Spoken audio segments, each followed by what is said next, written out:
presentation of Fox Sports. We are Fox. We are Arizona. Opening day is 2 weeks away, and the Arizona Diamondbacks host National League West rival, the Los Angeles Dodgers, here on St. Paddy's Day. And with a little luck from the pitchers, Trevor Cahill and Josh Colmenter, the D-backs hope to find the pot of gold at the end of the rainbow. 12 games left in spring training. May the luck of the Irish be with the Diamondbacks today.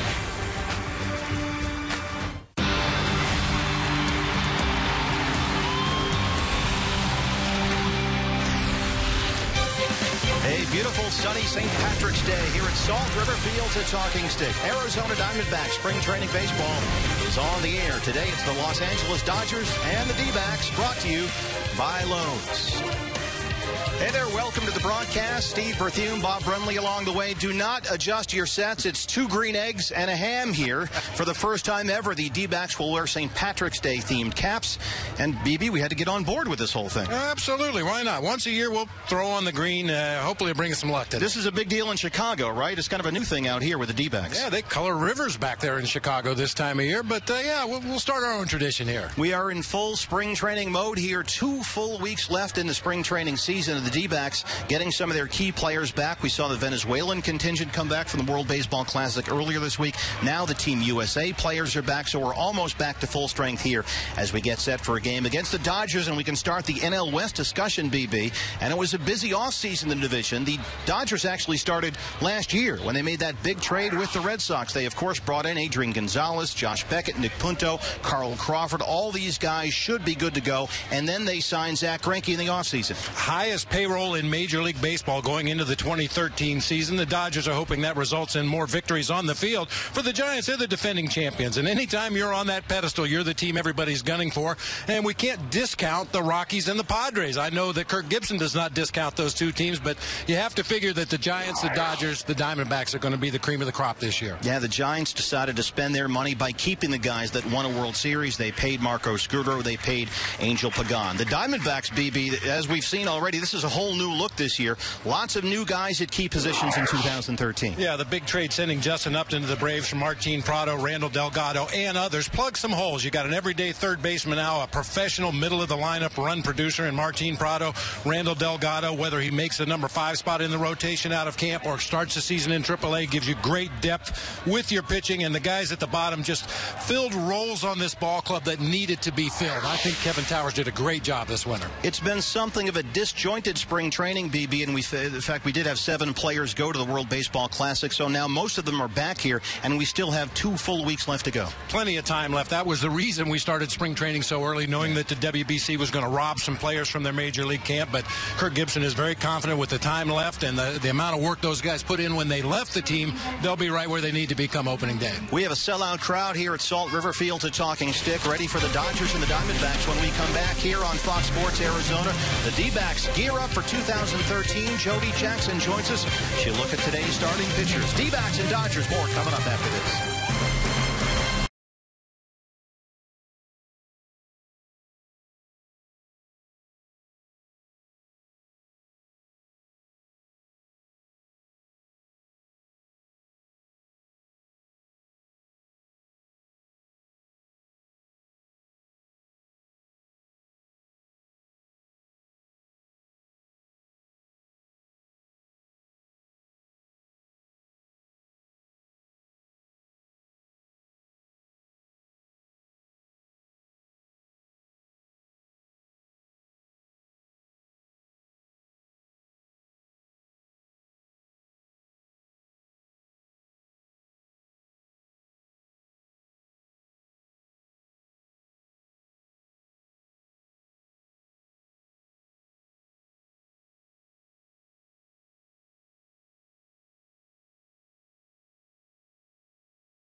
Never stop improving.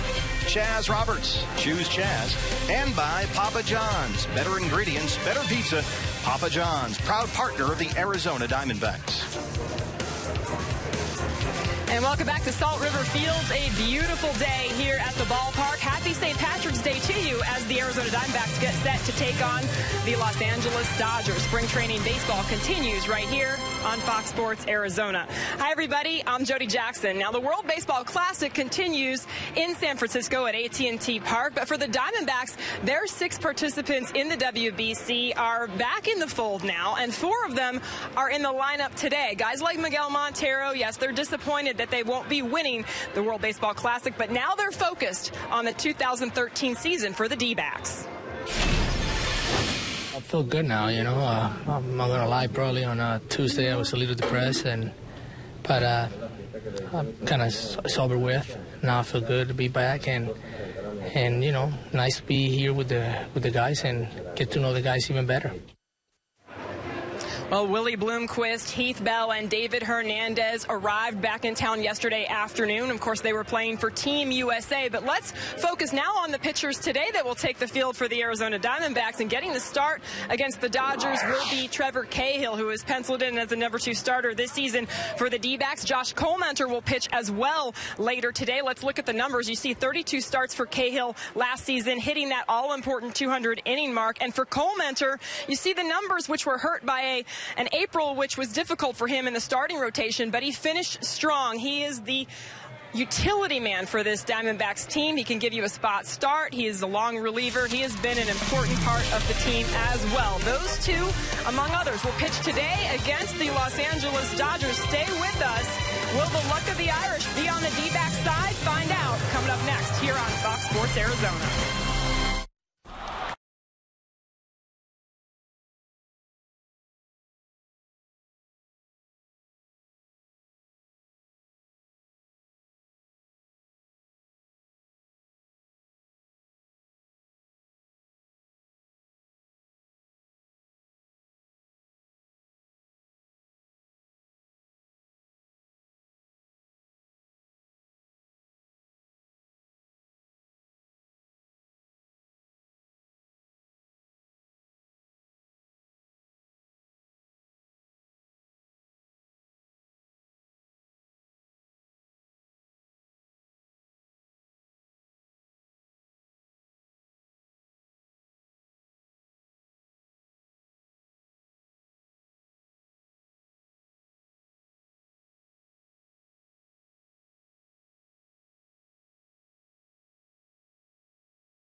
Today's game between the Dodgers and the Arizona Diamondbacks is presented by Lowe's. Steve Berthume and Bob Brenly with you in the Fox Sports Arizona booth here on St. Patrick's Day. Dodgers and Diamondbacks. The Dodgers playing a split squad game today. Half the team is in Glendale taking on the Milwaukee Brewers. So the other half of the team being managed here today by Lorenzo Bundy. And there he is. And there you also see the green caps the Dodgers are wearing. There's green everywhere here, BB, at the ballpark today. We got green hats, green helmets, green bases. There's a guy playing the bagpipes over there. I thought that was you playing the bagpipes, first of all. And second of all, I wonder what Tommy Lasorda feels about wearing green with the Dodger blue. Everyone's wearing green today on the mound for the D-backs. Trevor Cahill, last season 13-12, the ERA 3.78. He was once again a workhorse. 32 games, 32 starts. Cahill with 43 victories over the last 3 seasons, an extreme ground ball pitcher. When he's on top of his game, you see opposing hitters just bang the ball into the dirt in front of home plate. Very important his defense make the plays behind him. Well, as we mentioned, we have green bases, green hats, green everything here today. We'll have a sellout crowd at Salt River Fields at Talking Stick. D. Gordon steps in. There's the green base. It's going to be interesting to see how they call some close plays if we have them on the bases. Here's the first pitch from Trevor Cahill. And we're underway here at Salt River Fields at Talking Stick. D. Gordon, the shortstop, leading off for LA. Hitting 200 this spring. Last season, 228, a home run, 17 RBIs.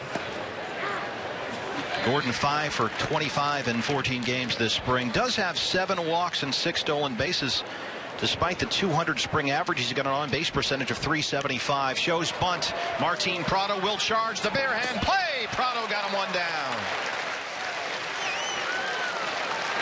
Boy, nicely done right there. Martin Prado, of course, well aware of D. Gordon's speed. One of the faster runners in the National League, was playing shallow to take the bunt away.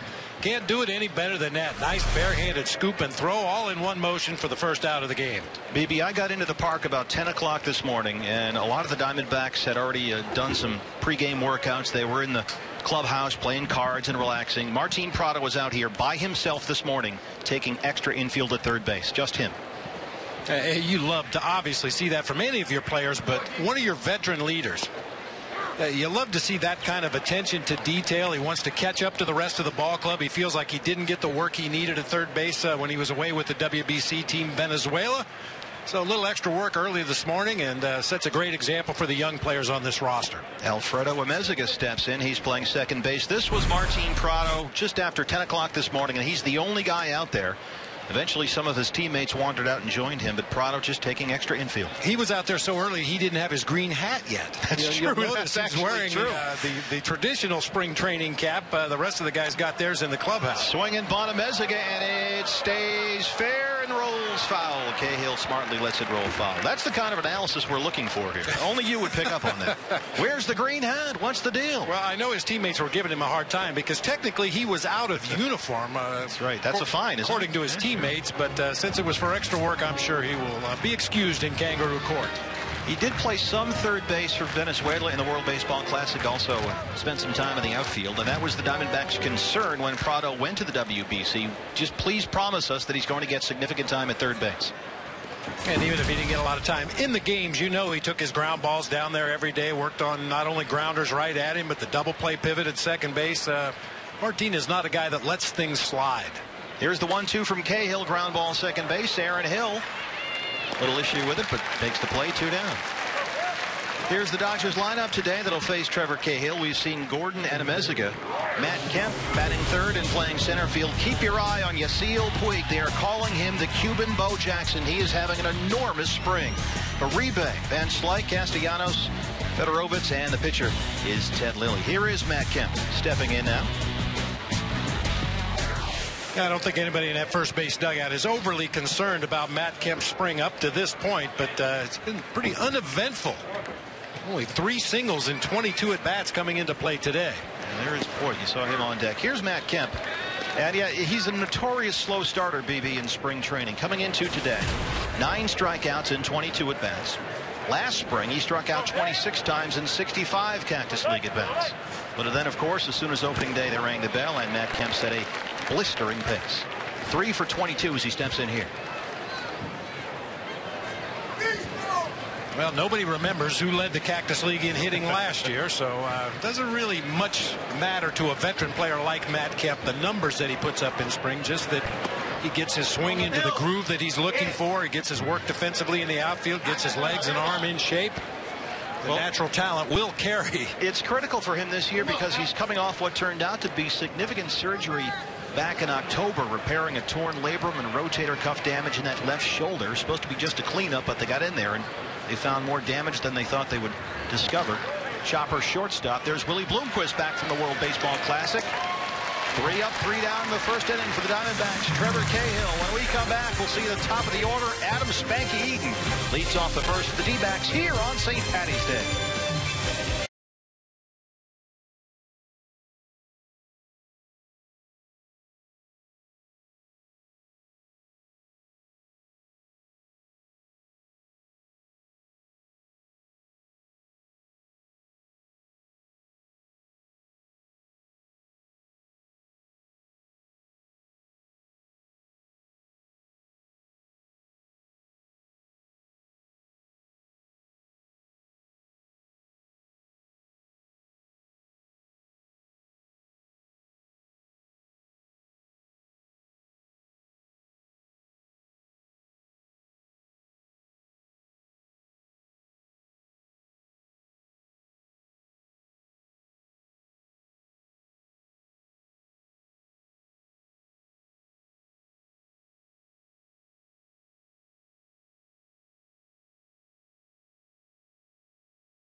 Patty said to heck with that.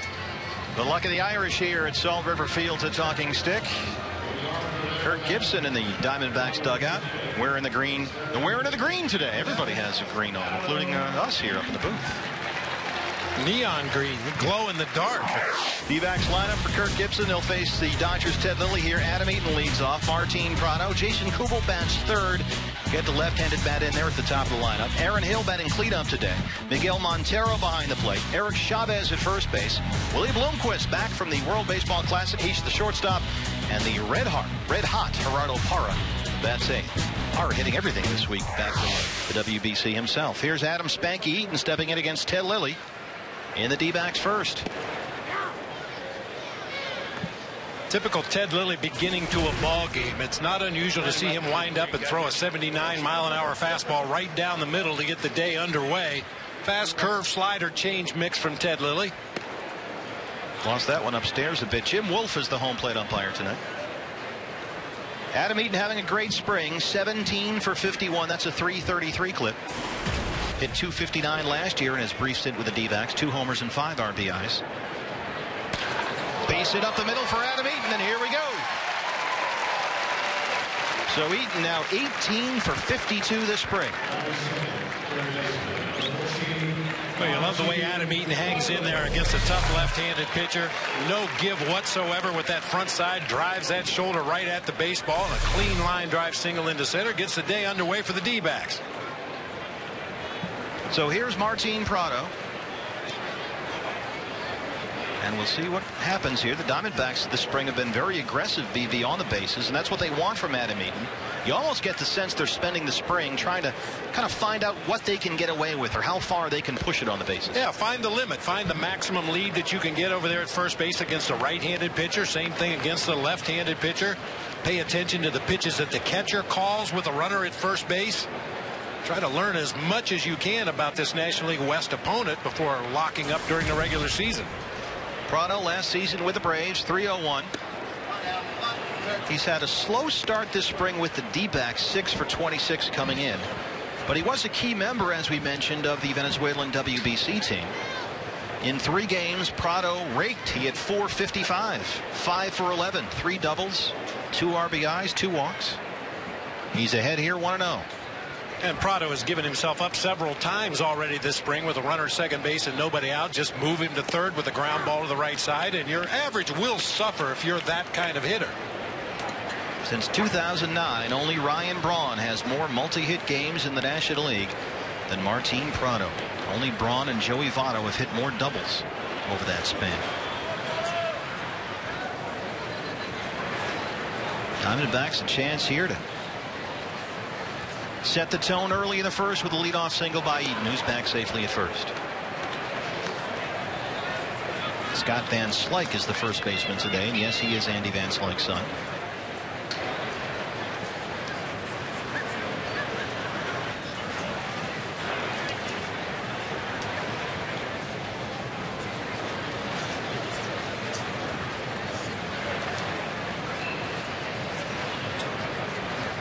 Eaton being held at first. There he goes. Breaking ball is in there for a strike. No throw down to second. Stolen base for Adam Eaton. And Adam, I think, is taking the base with him. He wants to take it home. It's the first time he's ever stolen a green base, I guess. You got to do that, right? Actually pulled it right up from its moorings out there at second base. And once again, in reference to Martin Prado and perhaps his numbers not quite where he wants them this spring, that was a hanging breaking ball right in the middle of the plate. But he saw that Adam Eaton had such a good jump at first base, he was going to easily steal the base. So he went ahead and took a called strike, and now we'll go to work with 2. Right back at Lilly, looks Eaton back to the bag and gets the out at first, 1 down.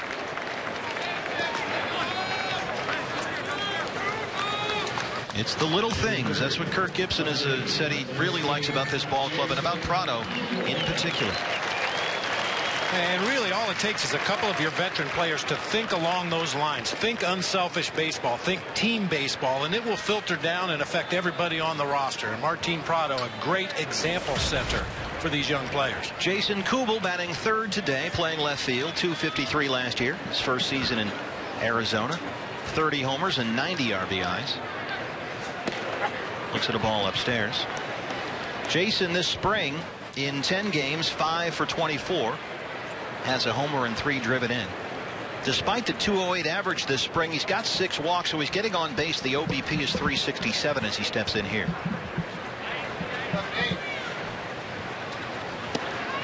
Way out in front of that one.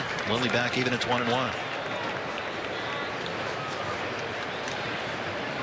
Now, there was a time Ted Lilly could rush it up there pretty good. His signature pitch was the big over-the-top curveball, but as his career has progressed and his velocity has slipped a little bit on that heater, he's more of a finesse pitcher now. He'll move the ball around, sink it, cut it, throw a little slider when he's behind in the count, mix in some straight change-ups.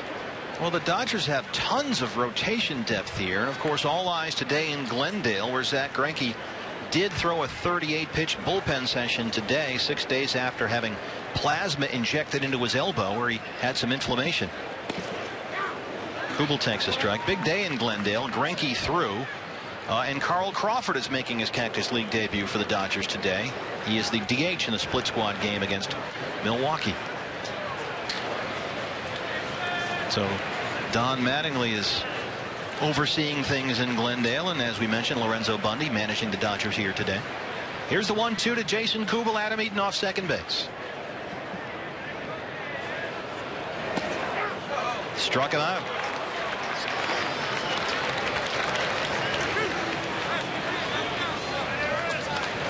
We're talking about the Dodgers getting all their pieces back, at least hopefully for Don Mattingly and their ball club. But I think this year more than any other recent year, it's important to get off to a good start in the National League West. You need to have all your weapons on the field. You need to have your lineup in there on a daily basis.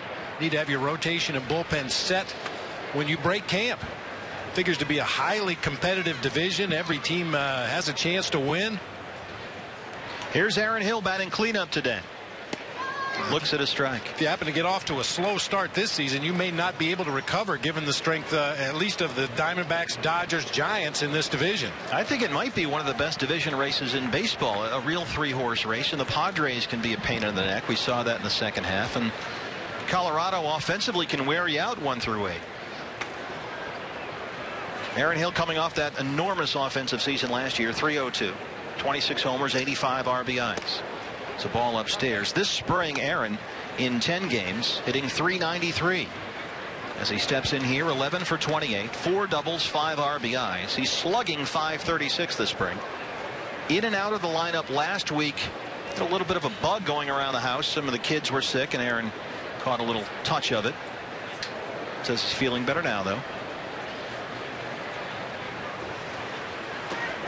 In the dirt, Tim Fedorovitz is the catcher back there. Nice block. Eaton stays on the green base at second. Real interesting contrast in pitching styles today. We've seen Ted Lilly for the most part mitts up high. This one he bounces in the dirt, but usually Ted works across the top of the strike zone. He's a fly ball pitcher as opposed to Trevor Cahill, who needs to keep that ball down around the knees or even lower and rely on that ground ball to get himself out of jams. Hitters count here for Aaron Hill. Lilly gets the strike. Aaron due to make $5.5 million this season. The D-backs rewarded him for that terrific season last year. A contract extension, 3 years, $35 million. So he's under contract here through 2016.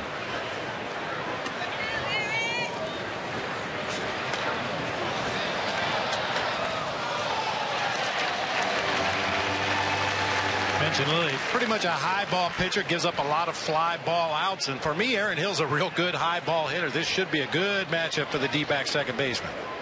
Last season, Aaron did most of his damage against off-speed pitches, hit .286 versus the fastball, but crushed breaking balls at a .344 clip. He's even here 2-2. Base hit down the left field line. They'll wave Adam Eaton, and the Diamondbacks take the early 1-0 lead. Aaron Hill into second base, and he is safe. RBI double for Aaron Hill. 1-0 Arizona.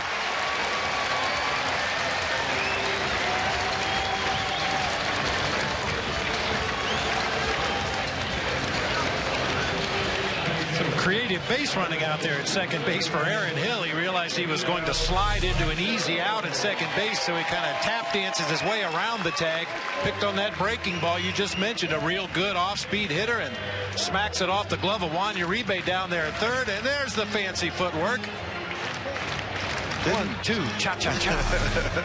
You don't want to slide in the spring unless you really have to, so you do run the risk of overrunning the bag a bit. And well, also it's green, and that probably throws you off as you're rounding in a second as well.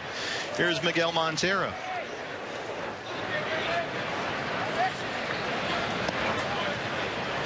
Ball 1 to Miguel Montero. Last season 286, 15 homers, 88 RBIs. Hasn't played a ton for the D-backs this spring. Of course, he was gone with Team Venezuela in the WBC. 5 for 16 in 6 games coming in. That's a 313 clip for Mickey. High pop up. This will go foul.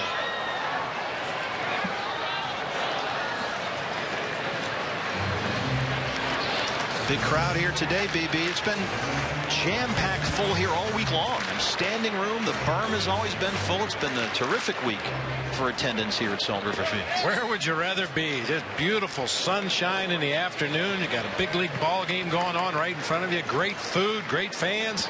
This is the place to be. Perfect day out here today. Montero, first base side. Van Slyke is there. Toss to Lilly.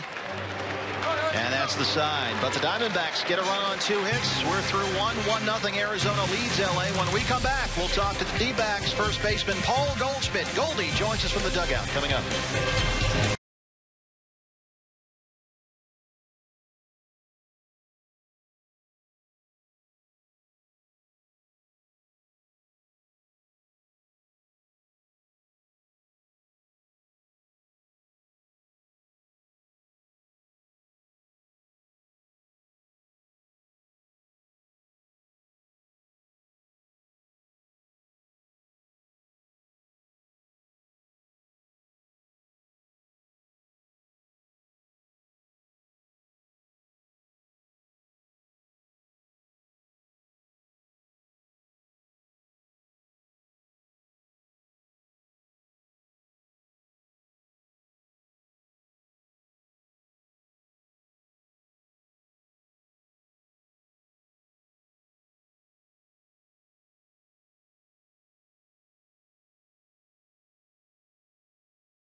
AZPV Limited Partnership and may not be reproduced or retransmitted in any form, and the accounts and descriptions of this game may not be disseminated without the express written consent of AZPV Limited Partnership.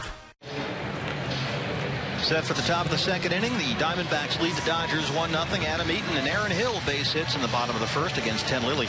And Arizona takes a 1-0 lead here at the top of the second inning with Trevor Cahill on the mound, and everybody celebrating St. Patrick's Day here, including Paul Goldschmidt, who's down with us in the dugout. Now, Goldie, are you wearing green? Yeah, I got the green hat on, right? Oh, that looks, I'll see, that looks good. It's a little unusual, though. You kind of look like Team Mexico with those colors. Yeah, you know, mix it up spring training, but, you know, obviously it's cool for the fans and a great day, something a little different. Have you ever slid into a green base? It seems to be throwing some guys off. Yeah, hopefully today, maybe get a pinch hit a double or something, and make it a first. We'll see. Yeah, what's the plan for you today? Just a day off and maybe get an at-bat or two later? Yeah, I think hopefully if you get an opportunity to pinch hit, you know, depending on how it goes with the pitcher's schedule, get in there and get an AB and then get back in there tomorrow. Well, it's been quite a spring, Paul. 14 for 36, 389. Your on-base percentage is 476. Clearly you're feeling good. What's working for you? You know, the stats are one thing in spring training. You know, you're just trying to go out there and have good ABs, and put good swings on the ball, and I've been able to find some holes. So the stats are probably a little bit inflated, but the goal is just go out there and have quality at bats, and continue to get ready for the start of the season. Paul, is there anything specifically you've been working on this spring, coming off the great year you had last year? I'm sure there were a lot of things you learned as the season progressed, how teams adjusted to you as the season went on. Is there anything specifically you've been working on? There's a lot of little things you're working on. As a right-handed hitter, guys are, trying to pound you in and then kind of get you away with their off-speed stuff. So just, trying to learn my swing, but, you got to stick with your strengths as well. I've just been talking to all the veteran guys we have here, and our coaching staff continue to try to learn and hopefully continue to improve every year. Goldie, we've seen a number of different lineups for Kirk Gibson. That, of course, is nothing new with Gibby. We have Kubel batting third and Aaron Hill the cleanup today with you out of the lineup. Is there a spot in which you'd prefer to hit? Anywhere 1 through 9, as long as I'm in there. If I'm not in there, we got plenty of guys. So, whatever you can do just to help the team. I think that's one of our strengths of the team is we got a lot of guys who are versatile, can hit in different roles, different spots of the lineup, and I'm sure we'll mix it up until we find something that works, and just go out there, and guys aren't selfish on this team. They're just looking to do what they can to help us, and whether they're hitting 1, 8, 9, if we have to when we play an AL team, then they'll go out there and do the best job they can. What's been the biggest difference, Paul, between camp this year and last year? Oh, man, that's a tough question. I don't know. Obviously, it's a little longer with the WBC. We were missing some guys for a while.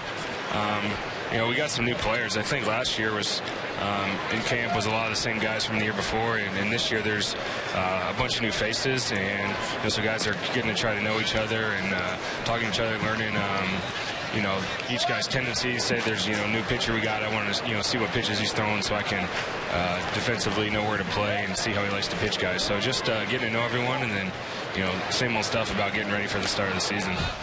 Paul, we heard so much about Martin Prado's presence and his work ethic, and when we came out here, I got to the ballpark at about 10 this morning, and everybody was in the clubhouse and relaxing and getting loose, but Prado was out here taking infield all by himself. Can you discuss a bit about things behind the scenes that we've heard about but don't often get the chance to see with Martin Prado? Yeah, he's unbelievable. That's the first thing I noticed about him. Obviously, his stats over the past few years speak for themselves, and he's a great player. But first week I'm playing catch with him, just warming up, and guys are usually just getting their arms loose, and he's over there making sure he's mechanically hitting you in the chest every time he throws, and if his throws a little low or a little high, he's making the correction. And then during batting practice, just to see the focus he has, he knows his swing so well, he knows what he's trying to do, and just really his concentration is really unbelievable. I know just seeing him for these past few weeks, just try to emulate what he does, try to pick his brain, and he'll be great for us, and excited we got him. Now, Paul, you mentioned you listen a lot to the veteran hitters on your ball club. You listen a lot to your veteran coaching staff, but today you were signing autographs for the fans up on the left field patio. I imagine you got some hitting tips from some of the fans that were asking for your autograph. We got some great fans here, so they're obviously well informed, and they know the game of baseball. It's great. They come out here, and obviously we got this great facility during spring training and then Chase Field. So the fans are great, and sometimes they do like to give you some pointers. And now, what would they actually tell you? Seriously, a guy walks up and says, "Paul, I noticed this." Don't swing at the ball out of the zone. Don't swing at the slider in the dirt. The normal stuff that everyone can see. And I'm like, yeah, you're right. Obviously, you're not trying to do that, but sometimes the game gets the best of you. I don't know why he swung at it. It wasn't a strike. Yeah, I wish it was that easy. Paul, has it been tough this spring, having so many guys go away to the WBC? There are key guys. The D-backs well represented with 7 players. What's that been like this spring to have guys here, then gone, and now back? Yeah, I think it's a little different. At the beginning you got the whole team, and then guys kind of go away for a couple weeks. But now everyone's back, and it's good timing. So 2 weeks ago, before opening day, and so guys are all back. We got the entire team, and we'll continue to play with each other and go out and try to compete these next 2 weeks and get ready for opening day. And that's very important for you as a first baseman, to have your starting infield and your starting catcher and your starting right fielder perhaps all working together these last couple weeks of spring training, so you can get a sense for timing of plays, how far off the line you can play, which of your pitchers have good pickoff moves. Those are very important things to have the entire team together for these last couple weeks. Yeah, you're exactly right. I mean, we got some of the guys back, but there's also some fresh new faces, so it's just the communication, talking, hey, do you like you like when I play over here? Hey, what do you like to do on this pitch or this play? And so spring training is a great opportunity to go through some different scenarios, and obviously we've made some mistakes out there and we'll continue to do that, but you get an opportunity to learn from these mistakes and just try to be ready when opening day comes. Well, Goldie, thanks so much for joining us. We'll let you enjoy your day off. Hopefully we'll see you at least for an at-bat or two today, but thanks for joining us. Yeah, thanks for having me. Paul Goldschmidt, Diamondbacks first baseman, wearing his green cap today down there in the Arizona dugout. We saw Yasiel Puig steal second base after a single to lead off the second inning against Trevor Cahill here. Yasiel Puig is a fascinating player to watch. He's become one of the most talked about players in all the major leagues, certainly in the Cactus League this spring. He's a 22-year-old from Cuba, signed a 7-year, $42 million deal with LA last June, and he is just hitting everything. 463, 19 for 41, counting a single today. And Don Mattingly said this week about Puig, I don't think I've seen anybody do something like this. You don't see this kind of package. This is a Bo Jackson type package you just don't see. He's got power, he's got speed, he gets up the line, BB, in 3-9 as Scott Van Slyke strikes out. Second strikeout of the inning for Trevor Cahill. But he's got huge power, and he's 3-9 up the line from the batter's box at first base. The scouts have a term. He's a toolsy guy. I mean, there's no mistaking who's at the plate and who's running down the first baseline when Puig is on the field. He is that impressive. Just stands out for his size, his strength, his ability to drive the ball to all parts of the ballpark, the speed that we saw on the stolen base. Don Mattingly says he's got a lot to learn. Still, he's a little rough around the edges, but when you see that kind of tools on a player, you can't help but wonder how good can this guy be. Alex Castellanos steps in for the Dodgers. Puig hits balls that have been described as absolute missiles this spring. In fact, he hit one clean single to right field this week, but hit the ball so hard he was nearly thrown out at first base while sprinting up the line. And remember, with that speed, he can get up the line. That's how hard he hit the baseball. There he goes for third. Here's the throw from Montero. Safe. Another stolen base for Yasiel Puig. That's 2 in the inning. He's stolen second. He's stolen third. And that's what they're talking about. He's a very exciting player, and they are really enthused about what they're seeing here from this Cuban guy. Is only 22 years old, 6'3", 215, and he can move. Well, strategically, probably not the smartest thing to do to try to steal third base with 2 outs in the inning. But when you have that kind of speed, and unfortunately the Diamondbacks middle infielders allowed him to get a walking lead out there at second base, he felt pretty sure he was going to make it. You better make it. Yeah. So we'll see if Alex Castellanos can pick him up or if Trevor Cahill can strand that tying run at third. Castellanos, a 10th round pick by the Cardinals in the 08 draft out of Belmont Abbey College in North Carolina. Dodgers got him for Rafael Furcal at the deadline 2 years ago. Now Furcal is injured for the Cardinals, might not play this year. So looks like Pete Cosman, shortstop in St. Louis. Pete Cosman with a big postseason last year, really moved up the depth chart, so to speak, with the Cardinals at that shortstop position. They always liked him in the minor leagues, felt he was a very serviceable player, but really took it to another level in the postseason last year.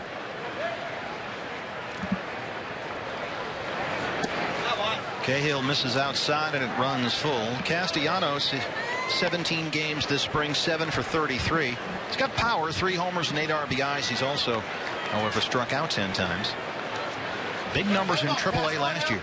328, 17 homers, 52 RBIs. He slugged .590 at Albuquerque last season. Puig off third, 2 outs. Here's the 3-2. Inside for a ball, walked him. First walk of the game issued by Trevor Cahill.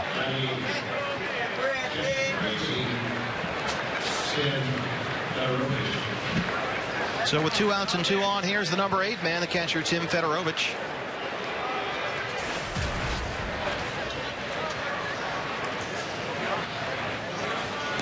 And this is interesting, Bob.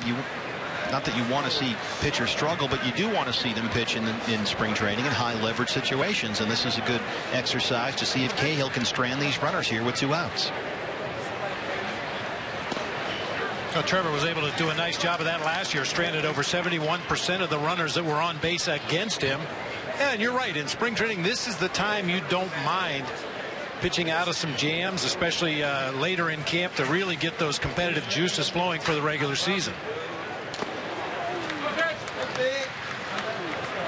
Big swing and a miss. Foul tip by Fedorovich, so it's 0-2. And Trevor Cahill is the blueprint for what the Diamondbacks would prefer their pitchers to be. Durable, go every 5th day, go deep into games, and throw ground balls. In fact, since 2010, only Ricky Romero, C.J. Wilson, and Felix Hernandez have produced more double-play groundouts than Trevor Cahill. He could use one here.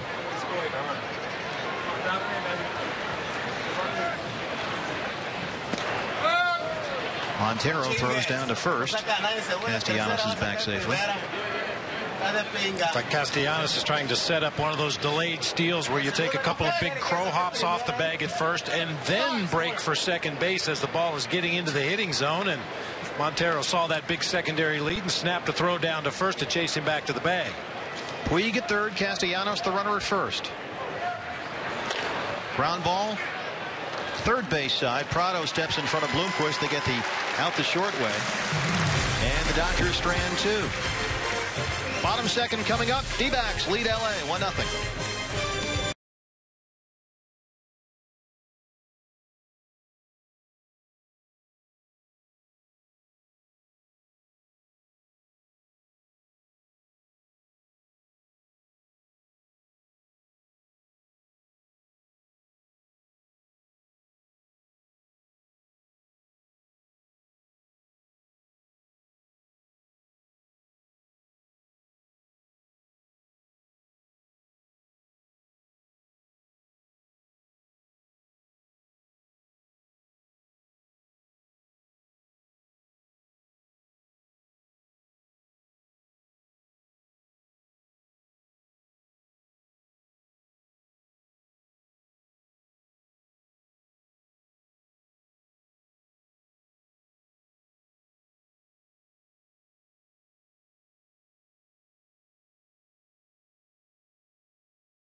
Diamondbacks baseball is brought to you in part by Sanderson Ford, Arizona's largest Ford dealership.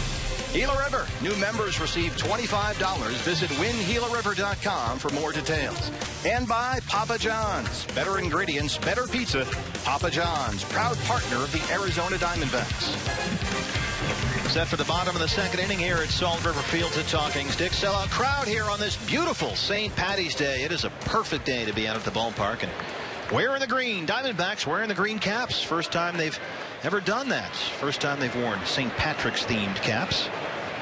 Eric Chavez steps in against Ted Lilly. Chavez playing first base today. By the way, the Chase Field team shop will be selling a replica of the green fitted cap. You can also get an adjustable one right here at the souvenir store, the team store at Salt River Field. So get your green hats.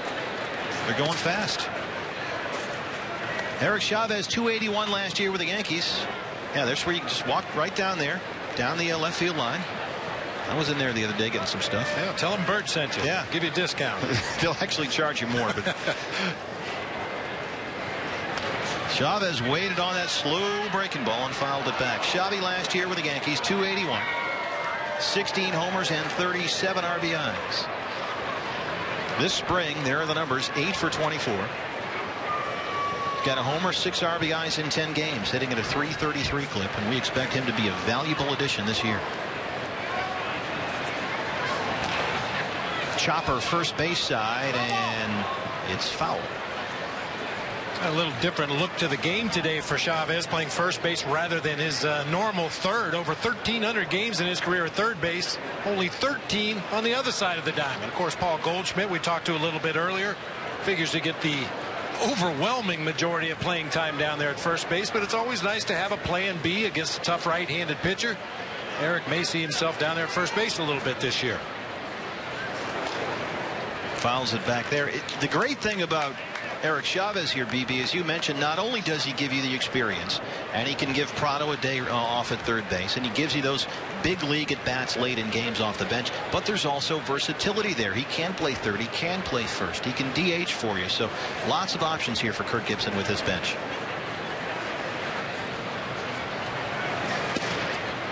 I mean, especially that valuable pinch hit role coming off the bench late in close ball games. You're probably going to be facing the other team's best relief pitchers, and that's a role that most managers would prefer to give to a veteran player. Chavez strikes out looking. Second strikeout of the game for Ted Lilly. Jody Jackson downstairs. Willie Blomqvist is back, Jody. Talked to Willie Blomqvist today. Of course, he just arrived yesterday after playing for Team USA in the WBC. He said it was a great experience, especially his wife and kids getting to watch him play for his country, wearing the red, white, and blue. But he did say he was a little rusty. Didn't get a lot of playing time, just a couple of at-bats. And so when he came into Kirk Gibson's office today, as Gibson put it, he came in with his agent, John McDonald, lobbying to play. Gibby was just going to put him in as a workout day today and then put him in the lineup tomorrow. But as you know, Willie Blomqvist, he likes to get out there, likes to play, but he's got to monitor that a little bit. But he said, I've been working out for the last 2 weeks. I don't want a workout day. I want to be in the lineup. And so Kirk Gibson put him in. Jody, thanks. Yeah, only 2 at-bats for Willie under Joe Torre with Team USA. And he had been having a terrific spring with the Diamondbacks before he went to the World Baseball Classic.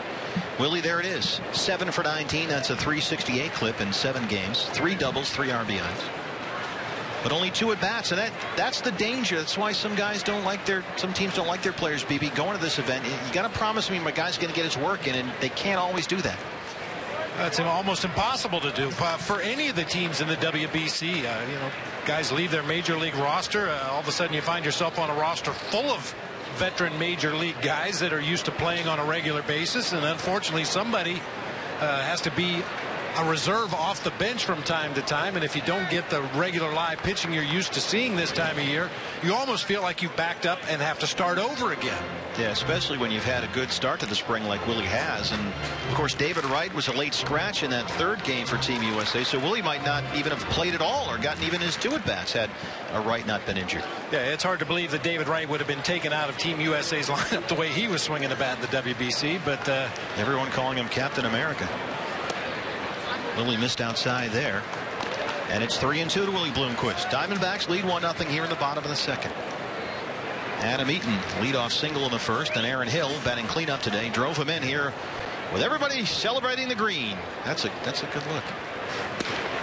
Walk to Blomqvist. If you didn't know any better, you'd think the Diamondbacks were playing the A's today. A lot of green everywhere you look today. Yeah, it's a very much a St. Patrick's Day feel here. You got everyone wearing green. We had guys playing the bagpipes down the right field line. I myself could have sworn I saw a leprechaun. Guy had a big beard, had kind of a devilish look in his eye. Turned out it was just Josh Colmenter sitting down. The tallest leprechaun you've ever seen. Here is the red-hot Gerardo Parra stepping in, batting 8th. Great day to be out there on the berm. Feel the berm here on St. Paddy's Day.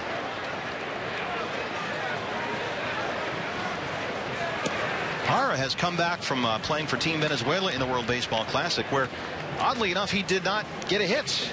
3 games, hitless in 8 at-bats, did walk twice. But since he's come back, he is hitting everything. Last year, 273, 7 homers, 36 RBIs. But for this spring, in 9 games, Gerardo 11 for 26, 3 homers and 11 RBIs. There's a shot to left field. Yasiel Puig has it in foul ground, and Willie Blomqvist scampers back to first base. 2 outs now.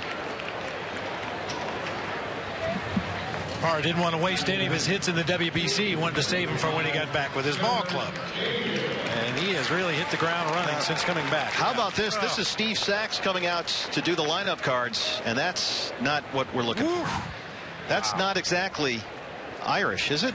It's more of a safety issue. And now Sachs, he must have just gotten abused and decided to change up. The rookie coach on the staff, the players play pranks on each other. The coaches do too. Since Sachs was a low man on the totem pole, they probably told him he had to wear that neon green helmet. Clearly he was able to cut a deal where he said, okay, I'll wear it when we do the lineups, but after that I'm putting the red one back on. Here's Trevor Cahill. Yeah, that was not a great look. No. Of course, I suppose we should get used to that with March Madness right around the corner. It sounds like a lot of the collegiate teams are going to be wearing some neon unis. It's unbearable. It's unbearable. Notre Dame the other day, just, oh, goodness. They look like Steve Sax's helmet in those uniforms. In the farewell season for the Big East Conference, sadly.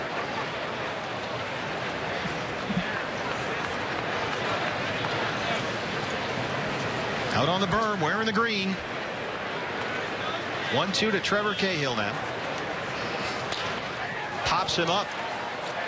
Foul first base side. Van Slyke is there, and that retires the side. So the Diamondbacks lead 1. We're through 2. Arizona leads LA 1-0. When we come back, we'll check in with Kirk Gibson here, wearing the green on St. Patty's Day with the Diamondbacks leading the Dodgers.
Bob Brenly at St. Patrick's Day, which has to be the only logical explanation for Ted Lilly's bat.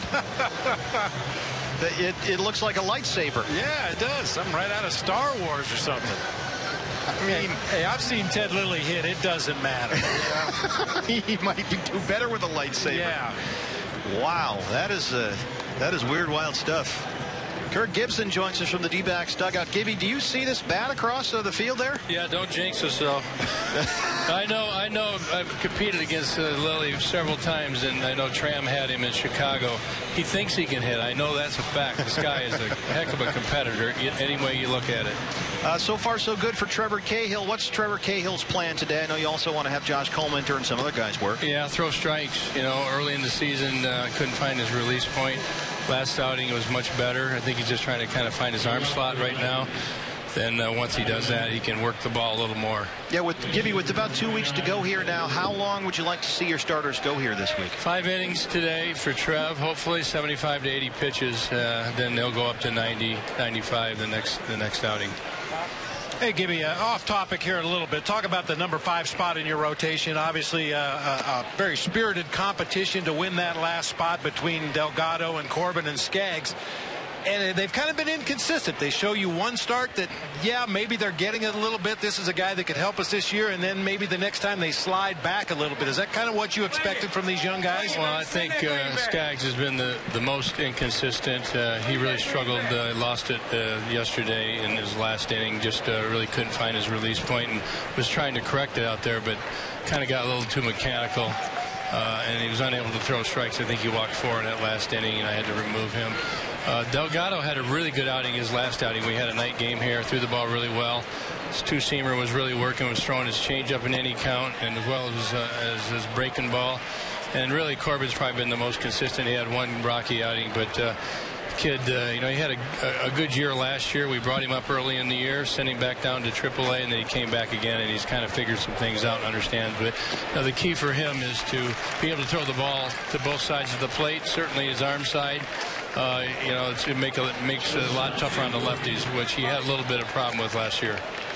Corbin, Skaggs, and Delgado. Yeah, I was here for that game Wednesday against Milwaukee. Gibby, Delgado looked terrific. Gave up those 2 quick singles and then shut everybody down. Yeah, and that's a good sign, too. When we watched him throw against the Angels the day we got hailed out there, he got the bases loaded, struck 2 guys out. He seems to operate well under pressure.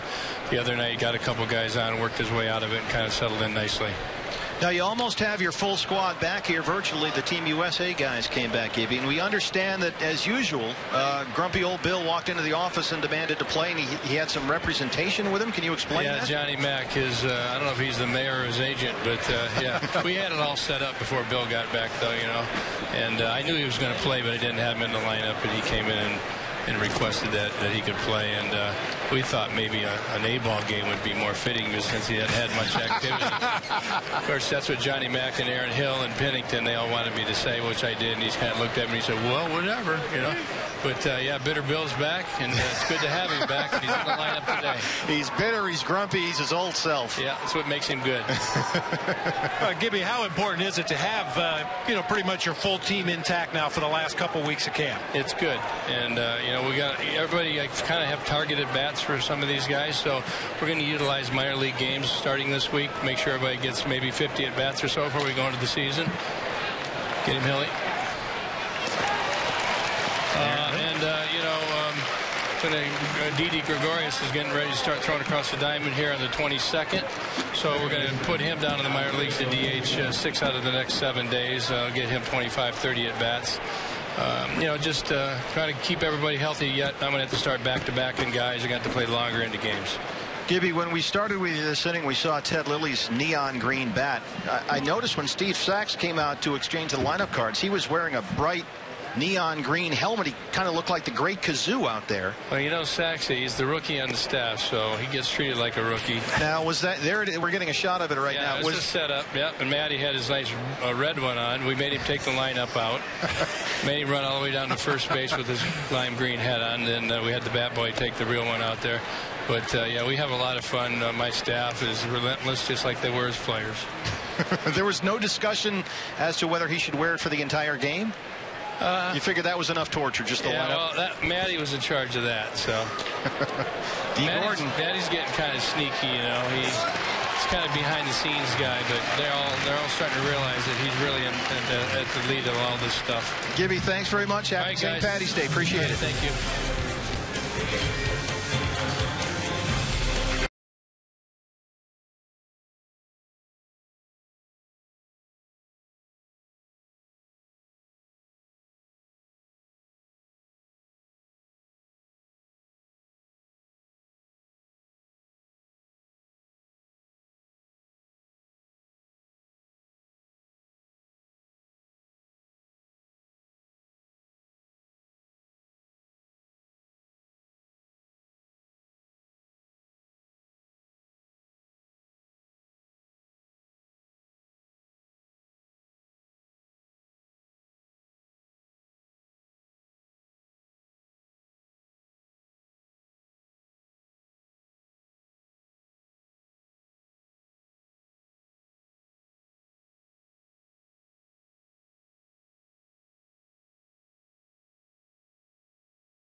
Ready for the bottom of the third here at a beautiful Salt River Field Talking Stick Day. Full house. Dodgers D-backs, St. Patrick's Day. Arizona leading LA 1-0. Adam Eaton led off the D-backs first with a single, stole second, came in on an Aaron Hill double. And that's how we got here. 1-0. Diamondbacks lead the Dodgers bottom third. And Adam Spanky Eaton steps in, having an 18 for 52 spring. Scored 9 runs this spring. Now, we saw at the end of that last inning, Trevor Cahill take a shot off the leg. We're trying to figure out exactly where it hit him, and this is not what you want to see, especially coming off yesterday when Ian Kennedy suffered a contusion in Peoria. Don't like to see that either. Had a comebacker right to the mound, and we just saw that ending the last inning with Trevor Cahill. There's Adam Eaton fouling off. Let's see where he. Yeah, the inside of that right ankle. We got to keep him healthy. Yeah, we wonder if he'll stay in the game very long. Those things tend to swell up rather quickly because of the effect of gravity on that bruise down there around the ankle. We'll see if Adam stays in this ball game much longer. If he does, his next at bat, he'll probably be wearing an ankle guard.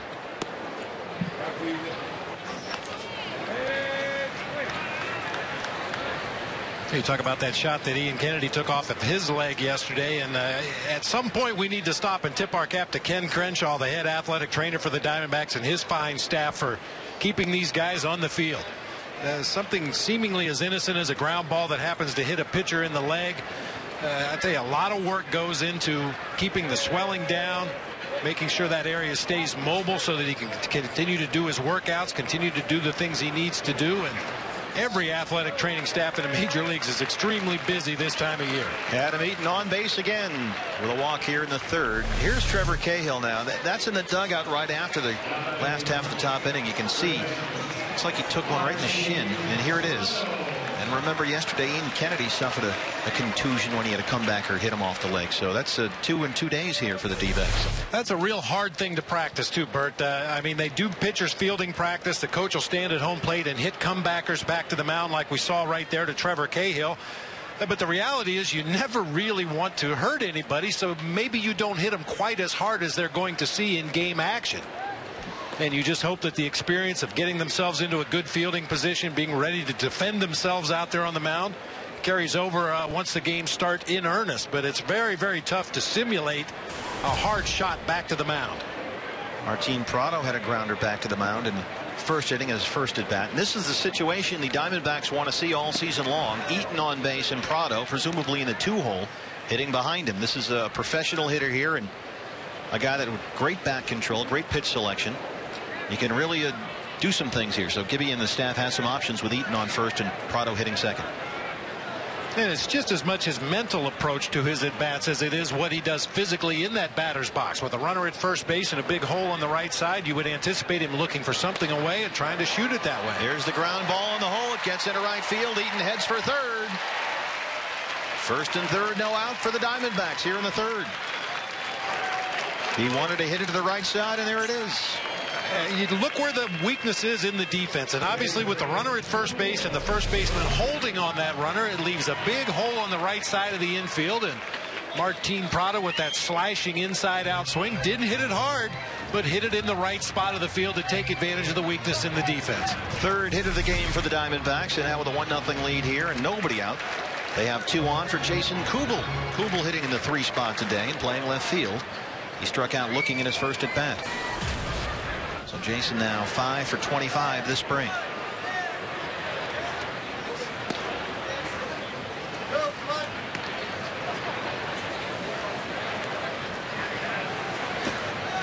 Mentioned Kubel striking out in his first at bat.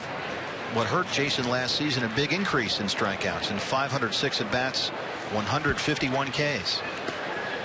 That's a strikeout rate of 26%. His previous career high in strikeouts had been 116 back in 2010. Chance to do some damage here with a 1-0 lead.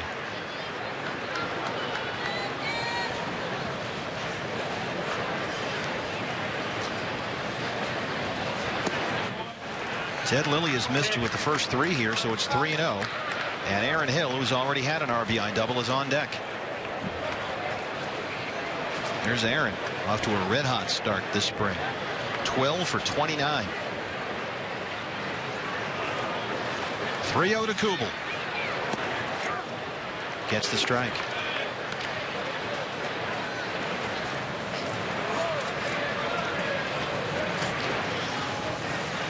That cap Getting a little darker green out there on Ted Lilly. Pulling a Dennis Reyes out there. Kubel out in front of the changeup. 3-2 now.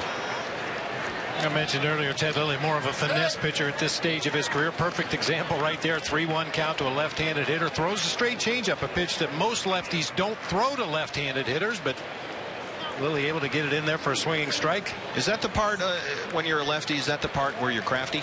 That's the part where you're crafty, yeah. The 3-1 changeup to a guy that hit 30 homers last year? Yep. 3-2 now. Ball 4. They're loaded with no outs for Aaron Hill.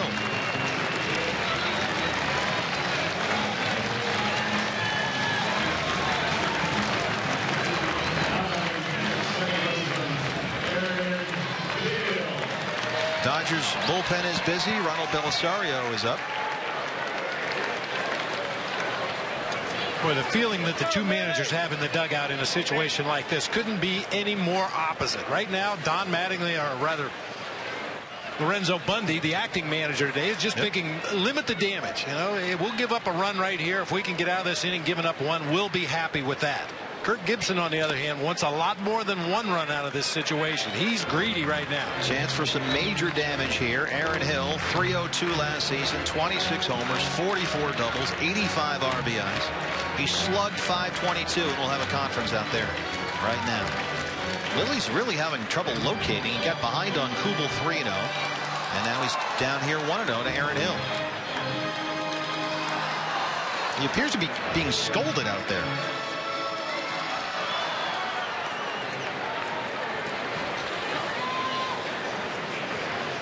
Well, Kirk Gibson alluded to it earlier. Alan Trammell, his bench coach, was the bench coach in Chicago when Ted Lilly was pitching for the Cubs. And Alan Trammell saw Ted Lilly at his best as far as being a competitor. He absolutely bowled over Yadier Molina on a collision play at home plate, and Molina had to come out of the ball game. Ted Lilly stayed in and pitched.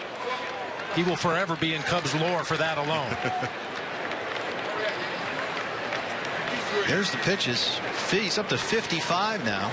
Only 32 for strikes.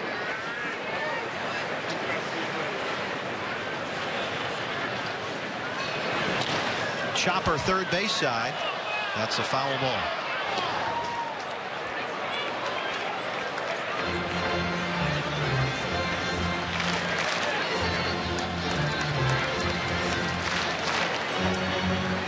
Aaron now has had more than 800 plate appearances during his tenure with the Diamondbacks, and in that time he slugged .517. That's more than 100 points higher than his days in Toronto with the Blue Jays. The first Diamondback infielder ever to win a Silver Slugger award last year. Hitters count here 2-1, bases full. 3-1. BB's just not throwing strikes. Hey, he just looks like his mechanics, his release point are all messed up at this point. Very herky-jerky with his delivery. Normally a very smooth delivery for Ted Lilly. Really struggling to find that strike zone, and some real good patient at bats here to put themselves in good hitters counts.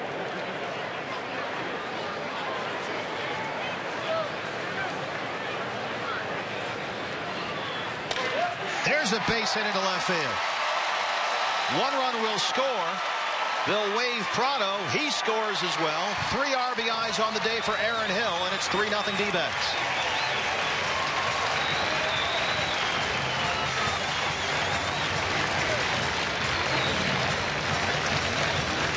Maybe a little homework done from the on-deck circle by Aaron Hill. He saw the 3-1 change up to Jason Kubel hitting in front of him, and when he gets himself into a 3-1 count, perhaps he looked for this off-speed pitch. It looked like Lilly tried to throw a slider down and in.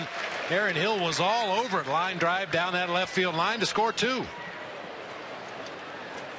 Well, you can learn a lot by watching. Wasn't that a yogiism? Seems like it should have been if it wasn't. But yeah, when you're standing in that on-deck circle, watching the hitter in front of you, watching the sequence of pitches, sometimes you can garner some information that you can use when you get in that batter's box. Here's Miguel Montero. Diamondbacks with 4 hits now. Aaron Hill an RBI double and a 2-run single. Still nobody out.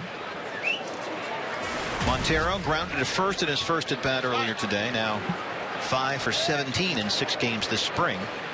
went 2 for 7 in 3 World Baseball Classic games with Team Venezuela.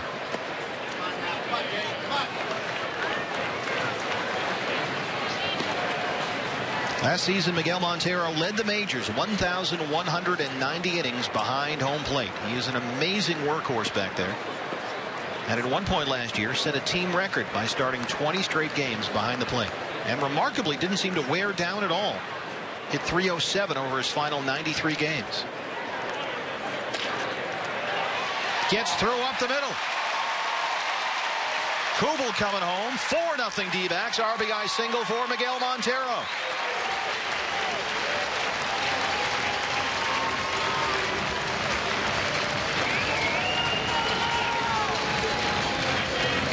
That's going to be it for Ted Lilly. He's done.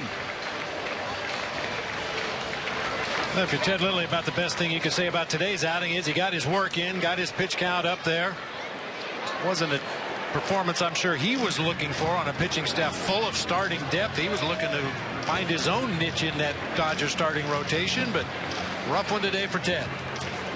Pitching change, bottom 3. D-backs lead the Dodgers 4-0.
Bob Brenly, Heath Bell, Director of Military Affairs Jack Ench, and Fox Sports Arizona girl Danielle. Many others traveled to Germany recently to visit soldiers and their families stationed at U.S. Army Garrison Grafenwehr. Don't miss this special debut today, right after the game on Fox Sports Arizona. BBU came back with some tremendous stories about that trip. Oh, what a tremendous experience. Everybody should have the opportunity to go over there and see our fine young men and women of our armed forces doing what they do best. And to be able to go over there for a few days and provide them a little bit of a distraction from their grind that they go through on a daily basis, couldn't have been prouder. Now, when you watch this thing, you may be a little concerned because Heath Bell comes in from the bullpen in the wiffle ball game. Did he slide? Yes, he did. Ooh, the Heath Bell experience. Yeah, and he slid into home plate when he was running the bases on his inside the park homer and flipped my catcher. I didn't like that at all. You were the manager. Here's Eric Chavez. Diamondbacks so far in the inning with 2 walks and 3 singles against Ted Lilly, and Yimi Garcia has taken over here with no outs in the 3rd. 4-0 Diamondbacks. 1st and 3rd. Eric Chavez is here. He struck out in his first at bat back in the 2nd inning.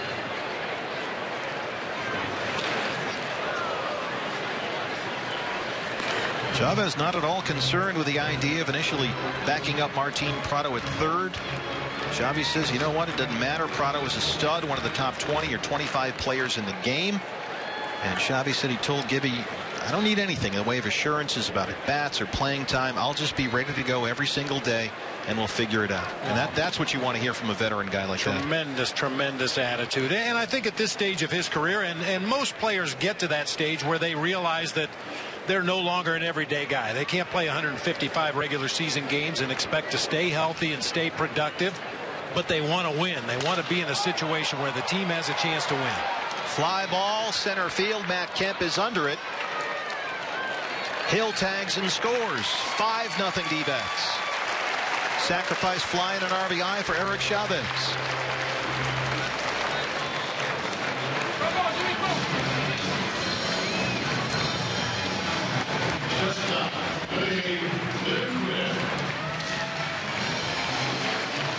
Fist bumps all around for Eric Chavez. Nice at bat. Got that ball in the air deep enough to the outfield for Aaron Hill to tag and score easily. A lot of ways to get teammates on the dish other than base hits. So here's Willie Bloomquist, fresh off the World Baseball Classic where he played for Team USA. Walked his first time up. Only 2 at-bats in the WBC, so Willie anxious to get some work in. He was not initially scheduled to go until tomorrow, but as we heard Kirk Gibson tell us, went in there with John McDonald and said, hey, I need to play. I'm a little rusty here.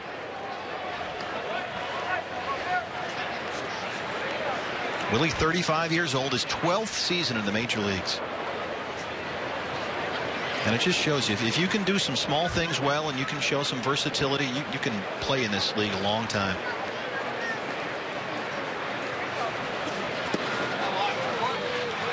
I mean, everybody at this level is blessed with a certain amount of athletic ability, certain amount of skill to play this game. But I think if you put Willie Bloomquist in a tryout camp with a bunch of other guys, he wouldn't stand out. He does some things well, but his knowledge of the game, his experience, his unselfishness, the versatility, all those things that you mentioned make him a very valuable member of this organization. Willie shoots one into right field. Miguel Montero heads for third. It's another Diamondback hit. Miggy in there safe.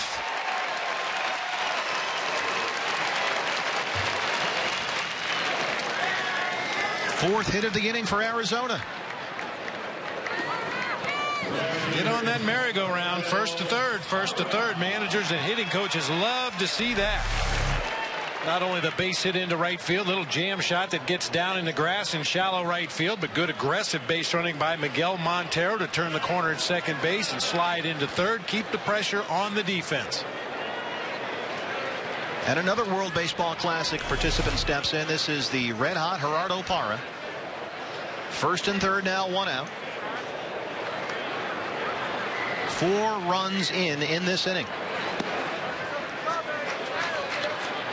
Speaking about flexibility, Parra certainly fits the role in terms of the outfield. Guys like Cody Ross and Adam Eaton, who can presumably play several different outfield spots. Parra played winter ball this offseason and played center field throughout. But will play all 3 outfield spots here.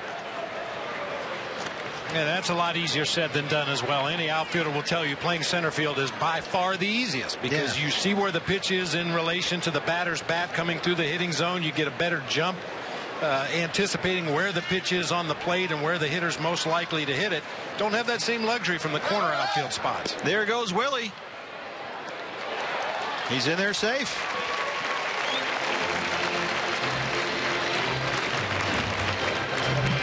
See, Willie heard me talking about his tools and wants to show how fast he is now, but got himself a real good jump over there. Garcia paid very little attention to Willie Bloomquist, and that's where the experience comes in. Willie watched the body language of the Dodger pitcher out there on the mound. He wasn't paying much attention. Got himself a big jump and stole a base. Pitcher's spot is up next after Parra. Trevor Cahill is out there. Kirk Gibson earlier told us he'd like to see Trevor Cahill go 5 innings today. And they need to start stretching out some of these starters. 2 weeks left in spring training now.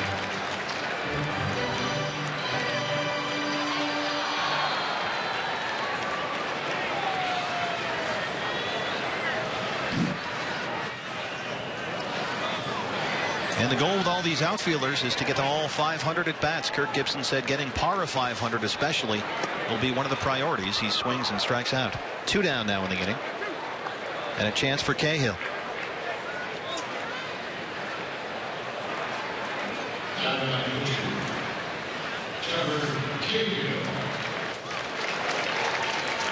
Trevor fouled out to first base in his first at bat back in the second inning.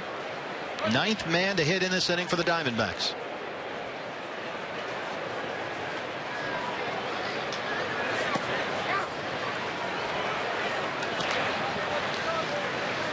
If Trevor's going to do any damage here in this 2-out situation, it's probably going to be on a pitch from the middle of the plate in. He has a tendency to step in that bucket a little bit, and by that I mean step down toward the third base bag, opening that front side. Very tough for him to reach pitches on the outside part of the plate.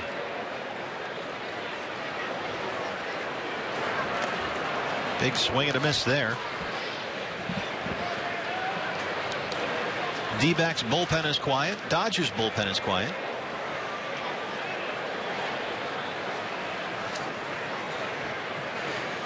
Well, there's nobody throwing right now in either bullpen. I don't think it's quiet down there. I've spent a lot of time in the bullpen. It rarely gets quiet. Some very, very interesting discussions down there. Solving the world's problems in the bullpen. Or creating some problems in the bullpen. Talking about world economies, politics. That looks like Heath Bell holding court out there. That's not a surprise either. Wearing the green caps. By the way, you see the green hat that Heath Bell is wearing there as Cahill fouls one back. I want to tell you that select game used and authentic green caps worn by the Diamondbacks players and coaches today in the game will be available online. You have a chance to get a game-worn St. Paddy's Day cap here. Go to Diamondbacks auction at MLB.com. You will not be able to purchase that hat, however. High pop-up. Once again, Cahill finds Van Slyke over there at first. That ends the inning. But Arizona sends 9 men to the plate. They deliver a 4-run third. Prado, Hill, Montero, Bloomquist, all with singles. Aaron Hill has a 3 RBI day so far. We're through 3. D-backs all over the Dodgers. 5-0.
Trevor Cahill back out there for the 4th inning. Lots of offense there in that Diamondback third.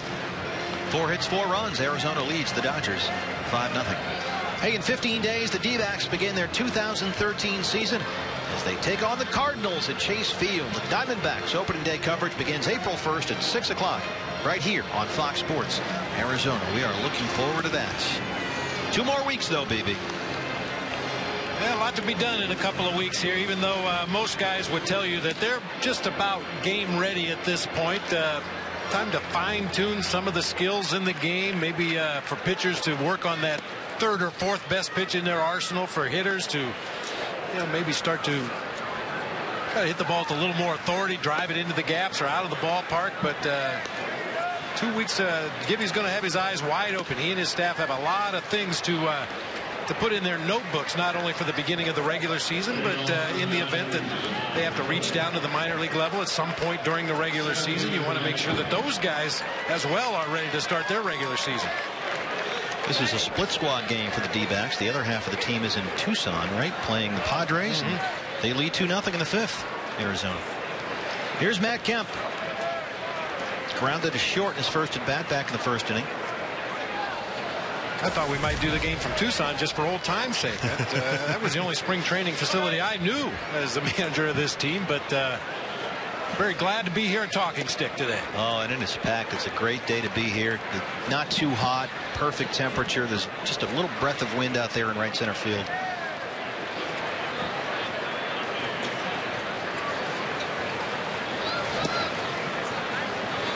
D-backs hitting coach Don Baylor, the man they call Groove around here, is grooving with us here in the D-backs dugout. Don, happy St. Patty's Day. Same to you guys. I've already had my dinner for the day. So, what did you eat? Of course, we had corned beef and cabbage here. So we did the traditional thing here. So it was good. You gotta like that. Traditional guy here on St. Patty's Day. I am. Don Baylor. Oh, there you go. You're sort of lurking in the shadows there on us. There you go. The green hat looks good. Groove, what have you seen so far this spring that has surprised you from your hitters? Well, Samardzija made a comment about our hitters the other day when he pitched against our lineup that, you know, they stayed on the ball, you know, stayed in the middle of the field. They didn't try to pull the ball, so it was a tougher lineup to pitch to. So that's a good thing. You know, we're trying to stay in the middle of the field, not strike out as much, because we're not going to hit a whole lot of home runs. You know, we're going to get our share, but that's going to win us a lot of ball games, RBIs, and stay in the middle of the field, stay out of double plays, things like that. Does that change the way, Don, you have to approach your guys, knowing that, you know, Paul Goldschmidt could hit 40 home runs, but there's no 50 home run guy out there? There's no big traditional power hitter type in this lineup? Well, we'll take the 20s and the 30s. You know, Aaron Hill's probably capable of hitting 30. Sure. So is Kubel. You know, so with Goldschmidt, I told him that, you know, it's just going to be one of those things. Last year he hit 20. You know, he might go to 27, 28. You know, it's just young hitters. You know, it might take a little time where he's going to start cranking out 30. Don, have you seen Yasiel Puig, the batter right now for the Dodgers? They're calling him the Cuban Bo Jackson. He can run. I know that. But there was only one Bo Jackson. I'm sorry. You know, that guy was pretty phenomenal, you know, as a player. The things that he could do on a baseball field. So I have to see this guy a few more times before I even throw him in that category. BB, I think he looks like a young Don Baylor up there a little bit. Well, I wouldn't go that far now. You know, if he was standing with his toes on the inside corner, maybe. Yeah, that's true too. Hey, Don, I know you're very happy to have your guys back from the WBC and working out with the ball club again. Where are they at right now as far as the guys who have been here in camp while the WBC has been going on? Well, I think they just fit in. They got back in ample time. They didn't take a whole lot of time off, so they missed a little batting practice and things like that. I know I talked to Bloomquist. He has a routine like every day, and they took a lot of BP, but the extra stuff they didn't have a chance to do a lot of that. So as you can see, they fit right in. Willie came in, he jumped in the lineup. You know, there's Miggy back there behind the home plate. So these guys are ready to go. They want to play. This spring has been a long spring, really. You know, traditionally, you know, when you and I played, you know, it took us 26, 27 games. I mean, we're going to play 38 this spring. So that's a lot of baseball games before the season starts. Don, do you have to pull guys back a bit as a result of that extended spring? Pull them back. We kind of bounce back and forth as far as early morning workouts and things like that. If a guy's playing, I might not do as much swinging. You know, but if there's a guy that like Pennington's not playing today, we took a lot of extra today in the cage. Goldsmith, same thing. That seems to be a recurrent theme with this team. I can remember getting here before pitchers and catchers even showed up, and Aaron Hill and Paul Goldschmidt were here hitting in the cage at 8 in the morning. That's one of our routines. You know, it's like getting up in the morning, brushing your teeth. You know, you have a routine, and that's part of it. Don, once again, something that we didn't have a lot of back when we played, but the amount of video scouting that's available, not only the advanced scouting that you get from our guys down in the stands, but the ability to go in that video room here at at Salt River Fields and look at every pitch, every at-bat that a guy's had throughout spring training, even going back to last season or seasons past. How important is that for you working with these guys? Well, you can get paralyzed to a lot of that, too. You just kind of stare at an empty space, too. What we're trying to do is find that swing zone that they want to be in from maybe the last year. We'll do a lot of that. At bats here in spring training, I put very, very little on, just 30, 40 at bats in spring training is not enough for me. I needed probably 60, 70 at bats to kind of really find a groove or something. These guys are in and out with 30 swings. It's not going to really tell you a whole lot unless they have a lot of deficiencies, and these guys don't. Don, is there a guy here this spring that has really jumped out to you in terms of maybe surprising you, how far advanced he may be, or the way he's swinging the bat this spring? Well, I really like Chavez. He does a tremendous job. He doesn't take a lot. He'll go in the cage and hit off of breaking balls and things, but the ball jumps off his bat still. He's just he's a veteran and knows what he's doing, and he's going to help our club a lot. 4 innings of 1 hit ball from Trevor Cahill. Don Baylor, thanks very much. Happy St. Patrick's Day. Same to you guys. Thank you. 5-0 D-backs lead the Dodgers. We're set for the bottom of the 4th.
Five 0 Diamondbacks lead the Dodgers, set for the bottom of the 4th inning here on a perfect St. Patrick's Day at Salt River Fields at Talking Stick. Hey, you can guarantee the best seats at the lowest price when you become a D-backs season ticket holder. Enjoy early entry into Chase Field, exclusive access to players, special events, and more. Call 602-462-4600, or you can log on to dbacks.com/tickets. Very little room out there on the berm today, BB. Everybody's wearing green, sitting on the green grass, and having a good time. Great day to be out here. Wow. Yeah, some of them are a little camouflaged because of the green and the green grass, but those who chose to wear the Steve Sachs neon green really stand out, no matter where they're at in the ballpark. That's a tough one to overcome. Ronald Belisario is the new pitcher for the Dodgers as we get set to start the 4th inning. Green Bear there, BB. That's a real Chicago thing, isn't it? Yeah. 5 more innings. Hang in. Stay with me, Bob. I'm not a big fan of the green beer, but, one day a year, you have to do as the Romans do. Ronald Belisario, the Irish do, I guess. 68 games last year for the Dodgers. He was a workhorse in that bullpen. Back out there to start the 4th against Adam Eaton. Adam, the leadoff man here, has singled, walked, and scored twice. He's also stolen a base. And boy, that's your typical Adam Eaton day. That's what you're looking for. You love that, and the fact that he's leading off an inning for the 3rd time in the ball game. That rarely happens that your leadoff man will lead off more than once in a game. But your lineup is set for a reason. If everything works out perfectly, this is the way you like to do it. Get your on-base percentage, high average guys at the top of the order, your run producers in the middle. And to have your leadoff man lead off 3 times in his first 3 plate appearances, you love that.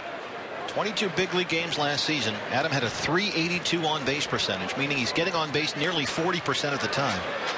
And clearly that's the goal for the leadoff man. For context, last season the combined major league on base percentage for all #1 hitters was .324. That's the lowest it's been in the big leagues in 35 years.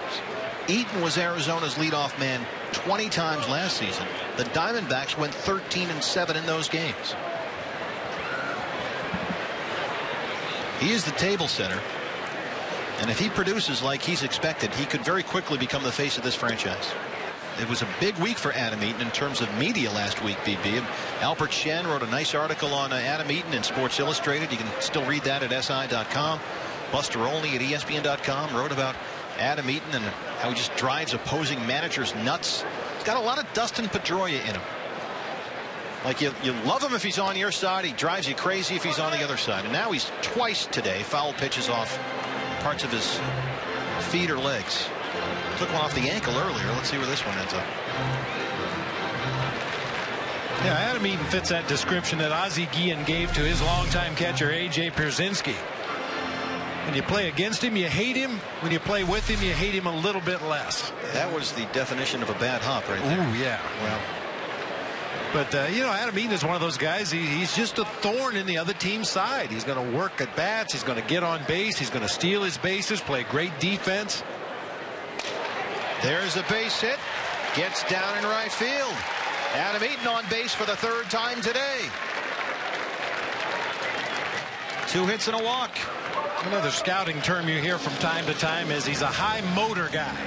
Miguel Montero certainly fits that description. He is plugged in every day. He puts that uniform on, and Adam Eaton is the same way.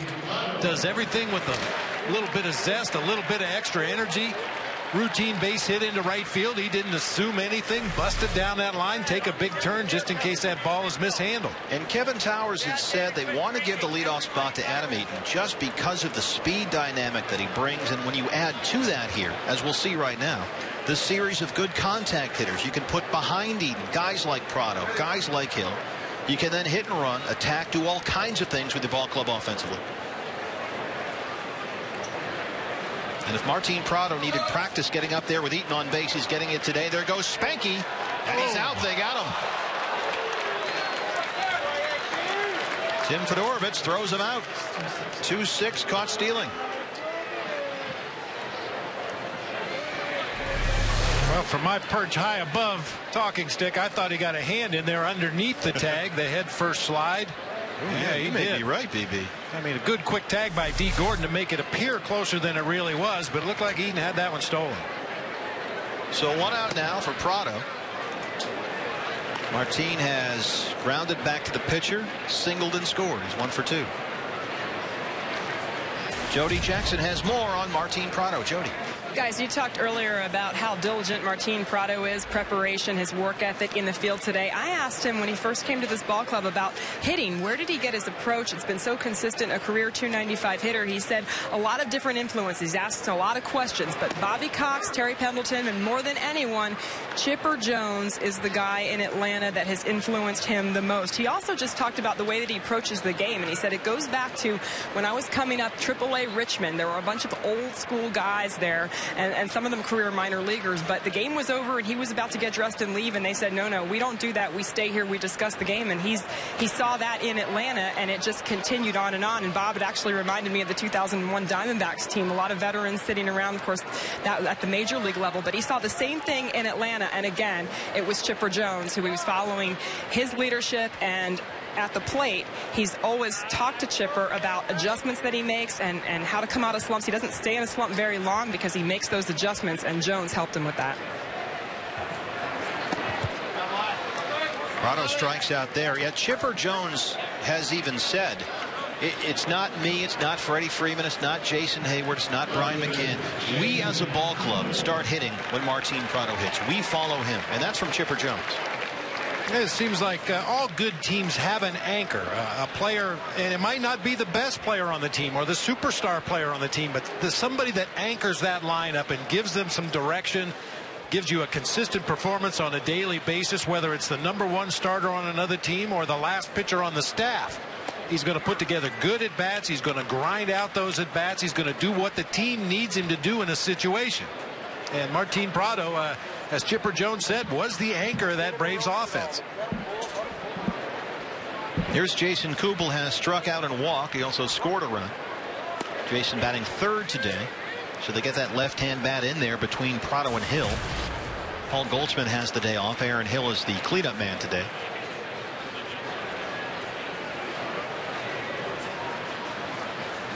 Jason Kubel, career .268 hitter, his 9th season in the big leagues.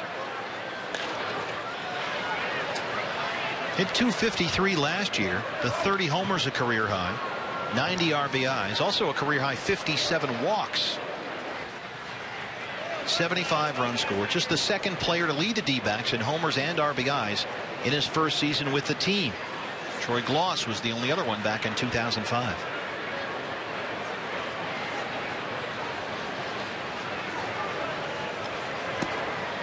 Out in front of the changeup right there. 2 strikeouts in the inning for Belisario.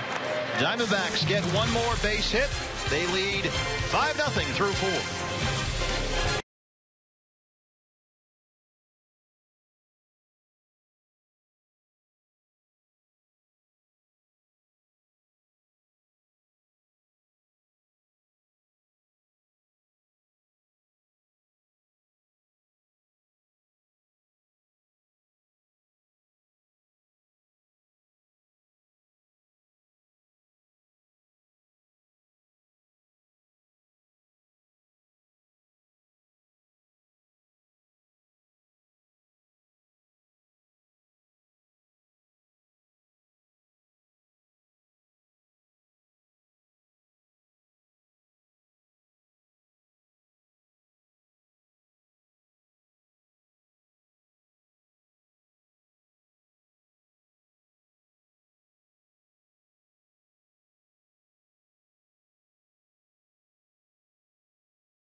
We're through 4 here at Salt River Field. A talking stick. Diamondbacks lead the Dodgers 5-0. Martin Prado, a new addition, of course, coming over in the big trade with Atlanta. Earlier today, he talked about learning from Chipper Jones with the Braves. I got a lot of advice from Chipper Jones that they're in my mind. They're stuck there because, for me, he's one of the best consistent hitters that ever played the game. So. If it worked for him, so it might work for me. Good guy to be around. Chipper Jones can teach you a lot about a lot of things. And Martin Prado was a sponge. And now he's taken that attitude, that professionalism, that work ethic here to the Arizona Diamondbacks. Well, it looked a week or so ago like Chipper Jones might not be done. The Yankees supposedly reached out to Chipper to see if he had any gas left in the tank, and he said he was content just to work on his bad golf game. They've been calling all over the place. They were interested in Derek Lee over in New York, but he said no thanks. He's going to stay retired. Chipper just sort of laughed that off. Derek Jeter was joking. He said, hey, call everybody. Yeah, why not? Get everybody in here. Because they are dropping like flies in the Bronx. Age catching up to the Yankees. Here's Alex Castellanos, the right fielder, walked in his first at bat. Trevor Cahill, only 1 hit allowed so far. He has walked 2. He struck out 3. And Trevor Cahill turning in a blue ribbon performance here today.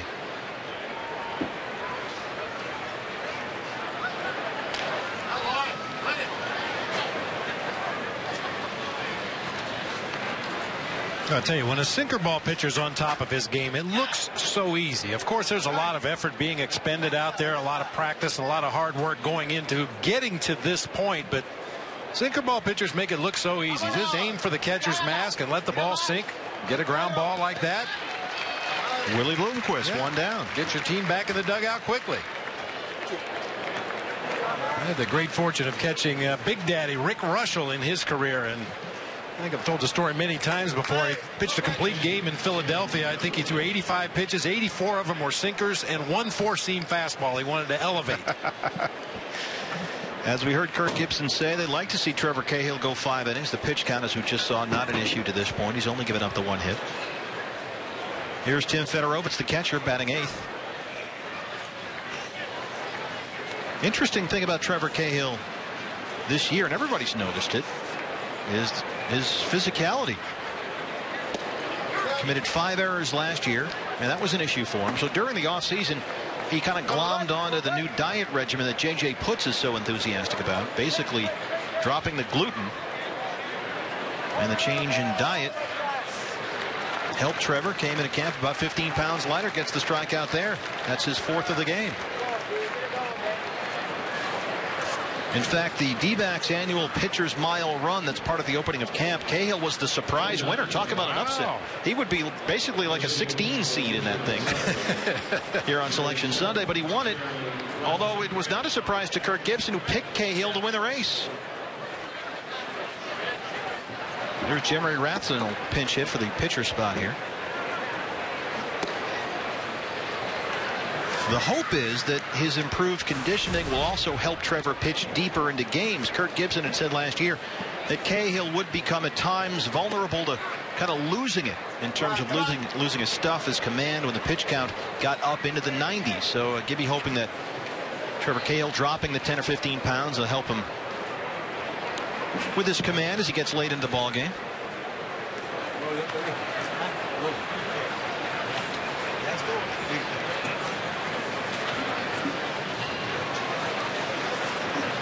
Jeremy Rathjen is the hitter. So we'll see a 4th different pitcher for the Dodgers at the start of the next half inning. The bullpen is busy.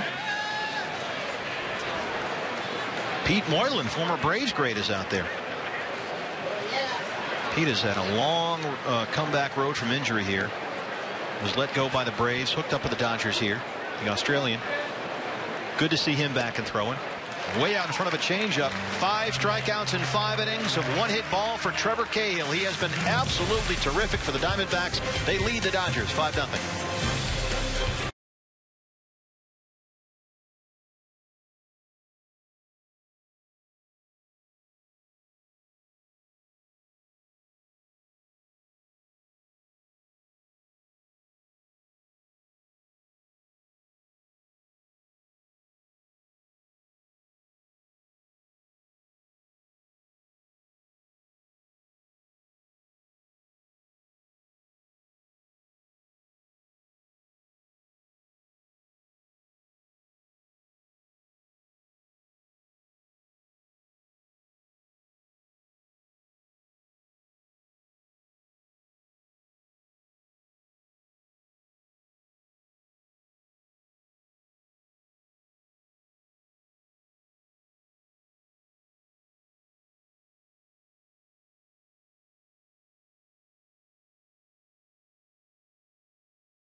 Big day out on the berm. Hey, beat LA on Fox Sports Arizona. We're off to a good start here. Over the next 3 days, you've got the Valley versus LA, BB. You got the Diamondbacks and Dodgers today. We're up 5-0. Suns host the Lakers tomorrow, and the Coyotes play the Kings Monday and Tuesday. Ooh. So it's Phoenix versus Los Angeles, and so far we are winning. We're crushing them. New pitcher for the Dodgers, Pete Moylan, the former Braves great, in there trying to win a job in this LA bullpen. The side arming Peter Moylan throws a sinker and a slider from that lowered arm slot. Occasionally has a tendency to get underneath that breaking pitch. It really flattens out and stays up in the zone. See if the Diamondbacks can take advantage should he make a mistake up in the strike zone. Well, we've reached that point of the game here, BB, where it's wholesale changes. They'll try and run through them for you. Ramon Castro is the new catcher behind the plate. In left field, we have Jeremy Moore. He's in there for Yasiel Puig. So Moore in left, Castro behind the plate. And I think we have one more out there at least. Let's get that for you as soon as Aaron Hill steps in here to lead off the fifth. 5-0 D-backs. They've out-hit LA so far 7-1. Trevor Cahill has been terrific. And we anticipate Josh Coleminter coming on here. Aaron Hill drives one to left field. High in the air. And it is gone. A home run. Aaron Hill 3 for 3. 4 RBIs on the day. 6-0 D-backs. Hill, fill thine horn with oil and go. That ball was in the air forever. The fans out there on the bank in left field, I don't even think they realized it was coming their direction. Tremendous hang time. High drive to straightaway left field. Sinker on the inside part of the plate. BB, you know what? He's going to do it again. I'm telling you. So far, double, single, home run. 2 cycles last year. He's a triple away today. Wow. Holy cow. Well, you got to work on that too in spring training. If you expect to do it a couple times during the regular season, you ought to do it at least once in spring training. Miguel Montero right back to Moylan, 1 down. Yeah, that was hit a mile up in the air. And Moore just kept backing up there and backing up, and it dropped right over the fence onto the berm. Just enough of a breeze blowing here today to maybe give that one a little bit of an assist to sneak it up there onto the berm in left field. But man, did he hit that high in the air. And keep in mind, of course, as we mentioned, Aaron Hill, and we know with him it's all about the cycles. Twice last season, June 18th against the Mariners, June 29th against Milwaukee. He had an RBI double in the first, a 2-run single in the third, and now a solo shot here in the fifth. So double, single, home run. He's a triple away. Sounded like a golf announcer right there. Yes, indeed. He's got a 700 here, bud. Xavi pops it foul. Shoot right to his left. 6-0 Diamondbacks. Beat LA is right. Beating them up. Eric Chavez has struck out and hit a sac fly back in that big 4-run Diamondback third. Chopper to first base. Van Slyke is there. He'll take it himself, 2 down. Yeah, hitting behind Aaron Hill today, you're not going to have a lot of RBI opportunities, but Chavez has the other RBI that Aaron Hill did not get in this game with his sac fly to center back in that third inning. Brad Ziegler warming up at the Diamondbacks bullpen. Trevor Cahill should be done. Kirk Gibson said 5 innings, and boy, he was terrific. 1 hit, 5 strikeouts, 2 walks. And Brad, who's changed the grips on a lot of his pitches this spring. We'll talk about that as he gets into the game, as warming up. He's become a strikeout pitcher as well as a ground ball pitcher. Here's Willie Bloomquist. Willie has walked and singled, also stolen a base. Yeah, very impressive performance by Cahill in the ball game today, Bert. You know, we talk about his sinker. That's his bread and butter pitch. He's going to live and die with that sinker. Let his defense work behind him. But it was very impressive to see him drop some curveballs in there for called strikes early in the count. Saw some straight changeup for swinging strikes. So not only working on his number 1 pitch, that sinking fastball, but also getting some of his secondary pitches honed in.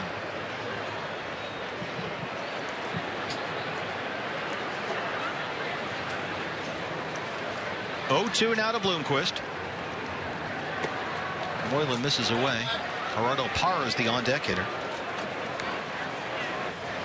And yeah, Trevor Cahill, boy. We heard Kirk Gibson mention he struggled with his release point a couple of times earlier this spring, but he seemed to have found it today. And 3 innings out of his 5 innings of work. Willie, a little pop-up shallow center. And that'll do it. We're through 5, and Aaron Hill is wearing out the Dodgers. RBI double in the first, 2-run single in the third, and then long home run here in the 5th. Diamondbacks beating up LA 6-0.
No cycle today for Aaron Hill. Been there, done that twice last year. So Cliff Pennington into play second base now for the Diamondbacks, leading the Dodgers here 6-0.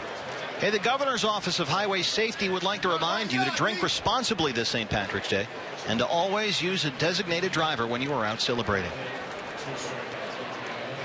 Celebrating a 6-0 Diamondback destruction to the Dodgers here on the berm at Salt River Field. Absolutely perfect day to be out here. New pitcher is Brad Ziegler for the D-backs.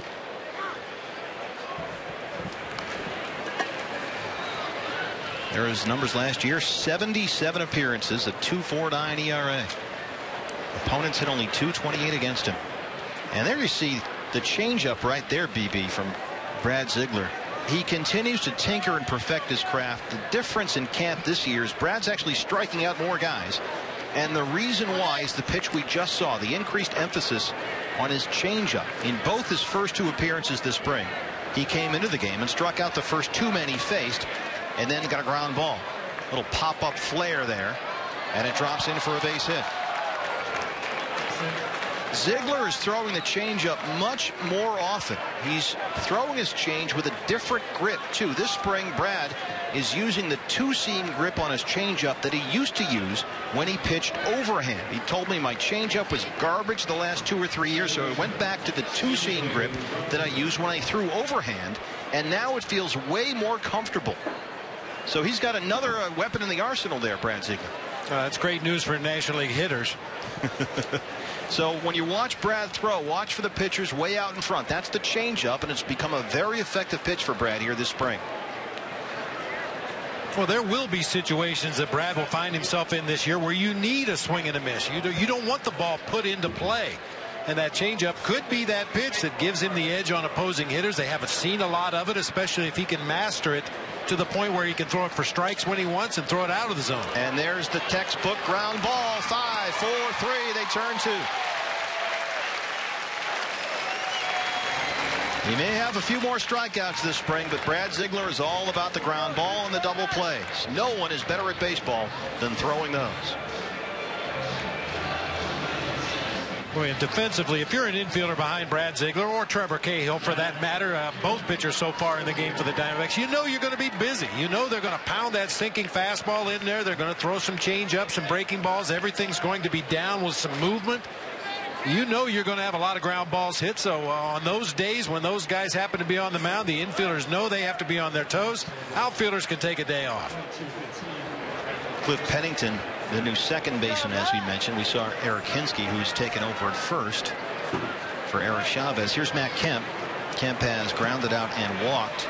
Brad Ziegler, an instant rally killer. Last season, 21 ground ball double plays, by far the most among all major league relief pitchers. In fact, the 21 grounded into DPs was the highest total by a big league reliever since Doug Sisk in 1988.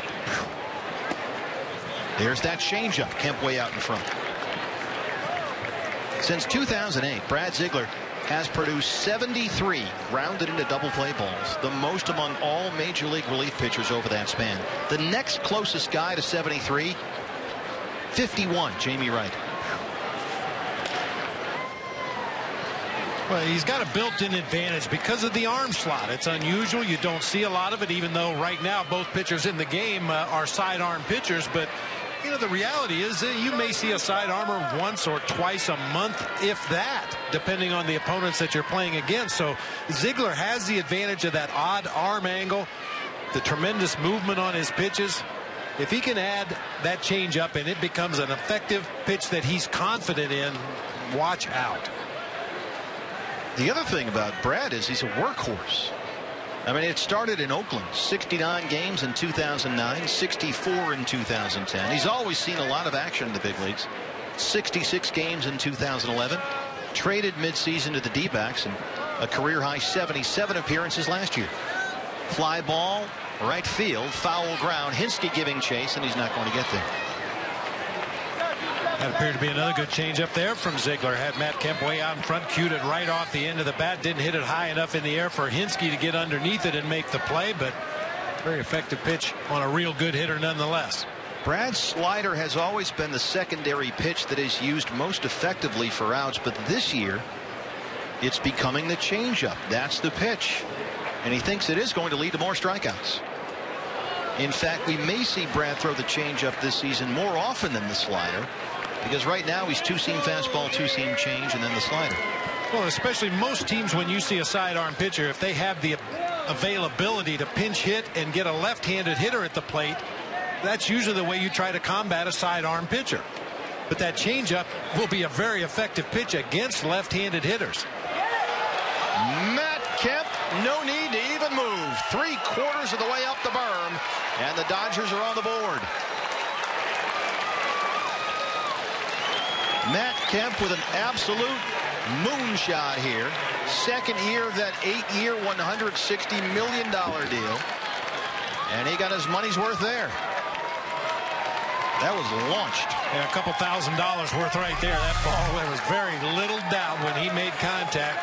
Tailing fastball right into the inside part of the plate. Kemp with the good quick swing generates a lot of bat speed, and no doubt about where that one was headed. And that's got to feel good for Matt Kemp. Off to another typical slow start this spring. He's a notorious slow starter, but once the bell sounds for opening day, he's there. And that's especially got to feel good for him, coming off the major shoulder surgery he had in the offseason. Ground ball to first base. Eric Hinske is there. Just the second hit of the game for the Dodgers is a Matt Kemp moonshot. LA on the board, but it's still 6-1 D-backs.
Bottom 6, 6-0 Diamondbacks. Matt Kemp's long home run has LA on the board, but all Arizona so far at 6-1. And the guy that we thank for that is Aaron Hill, who joins us here in the broadcast. Aaron, we thought, oh, he's going to hit for the cycle again here.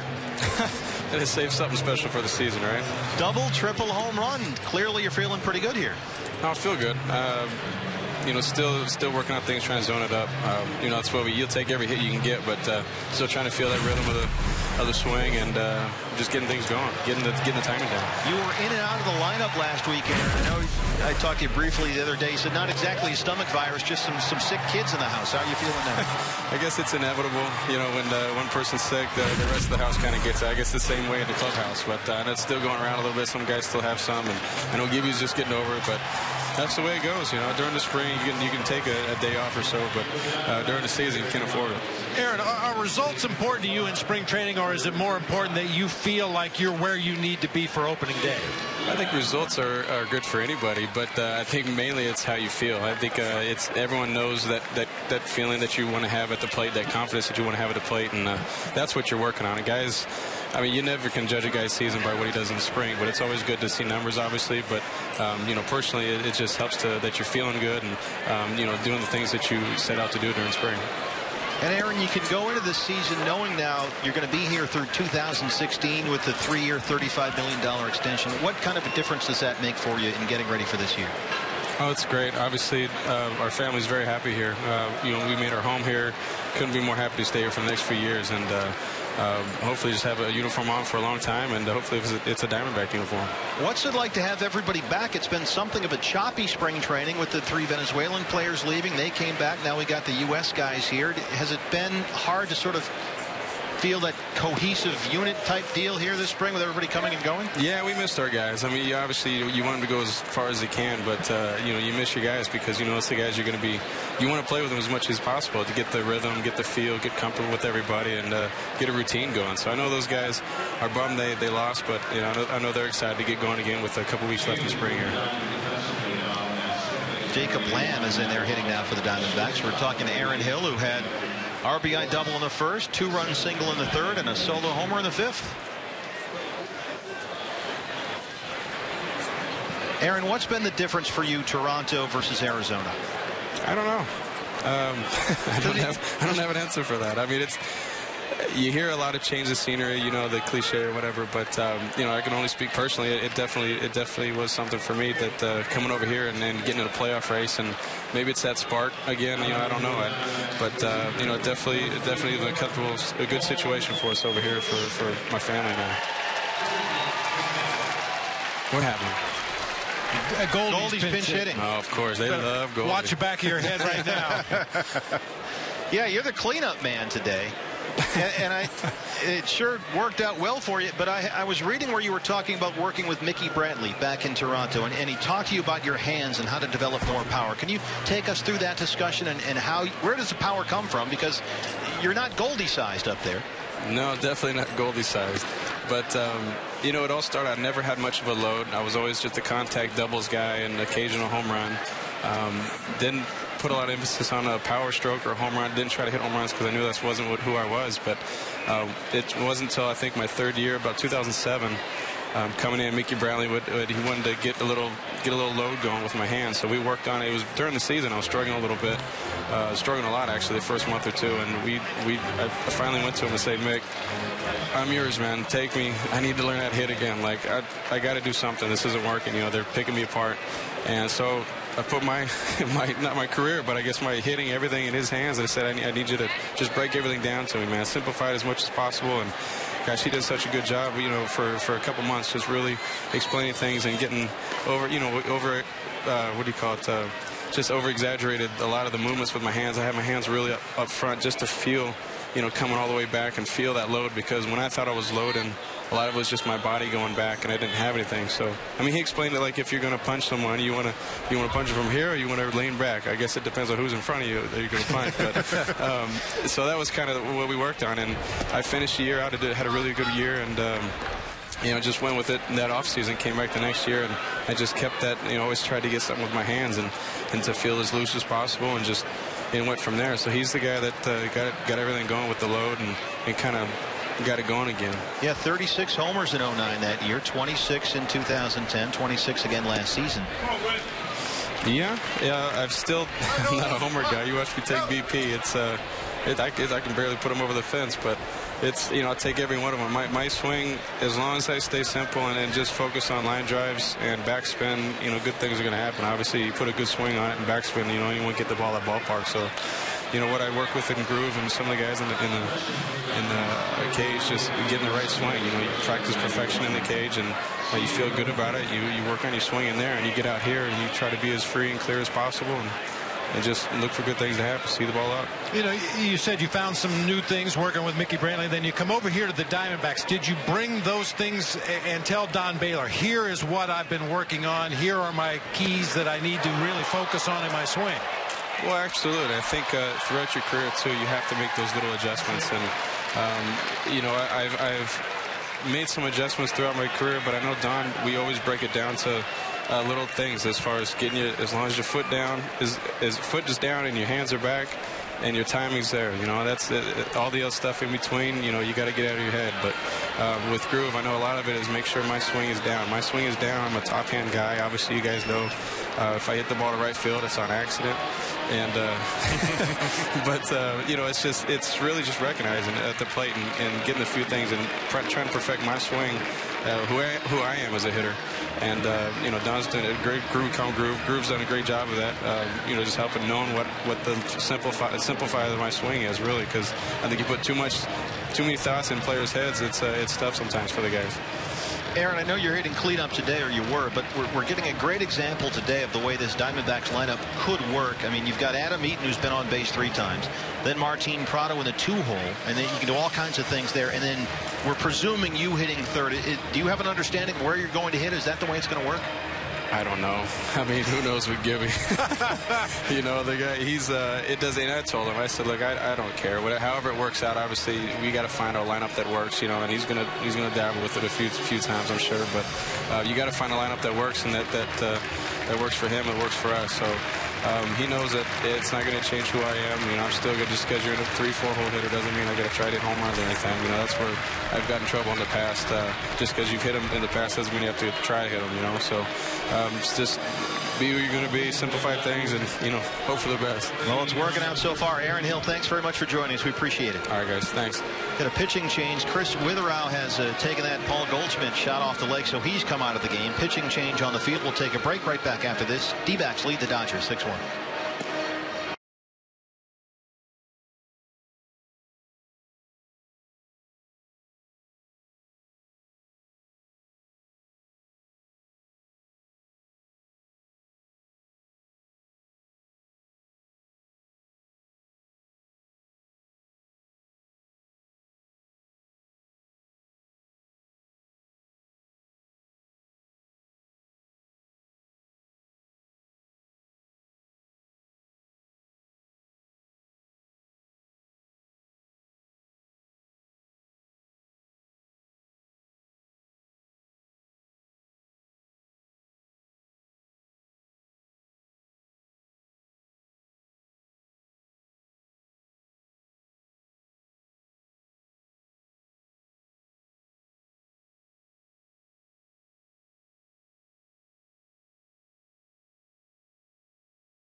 Backs lead the Dodgers 6-1. Chris Witherell took a Paul Goldschmidt shot right off the leg, and he's come out of the game. Let's take a look. Goldie pinch hitting gets a hold of this one, BP. Anytime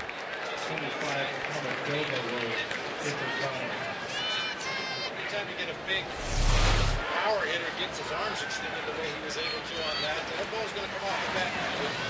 So a new pitcher for the Dodgers. It's one of the prizes of their organization. This is the big lefty Chris Reed from the United Kingdom. 6'4", 195. David Nick is hitting right now for the D-backs. Here's Chris Reed. Last season, the numbers in the minor leagues. 67 strikeouts in just over 70 innings. Chris Reed was a Futures gamer last year. Pitched for the World Team in the Futures game at All-Star Weekend in Kansas City. Christopher William Reed from London.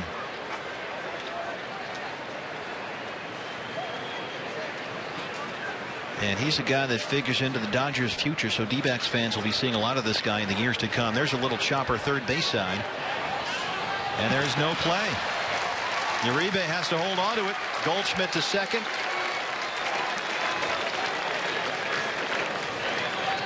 And Nick goes to first.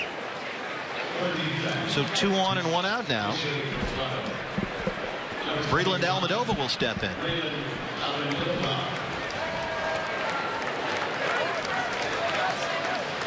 They score that a hit. 10th hit of the game for the Diamondbacks.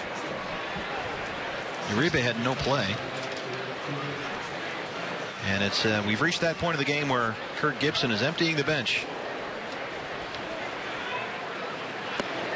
I have to tell you, I do like it better this way, though, when the guys come up and pinch hit, because then we actually know where they're at in the lineup. You have a shot. It's one at a time instead of all 8 at once when they do it defensively. Runs a whole defensive team out there, and we have no idea where anybody hits, and Gibby intentionally moves them around in the lineup just to mess up our scorecards. You see Breland Almodovar, good year last year in rookie ball with Missoula, hit .306.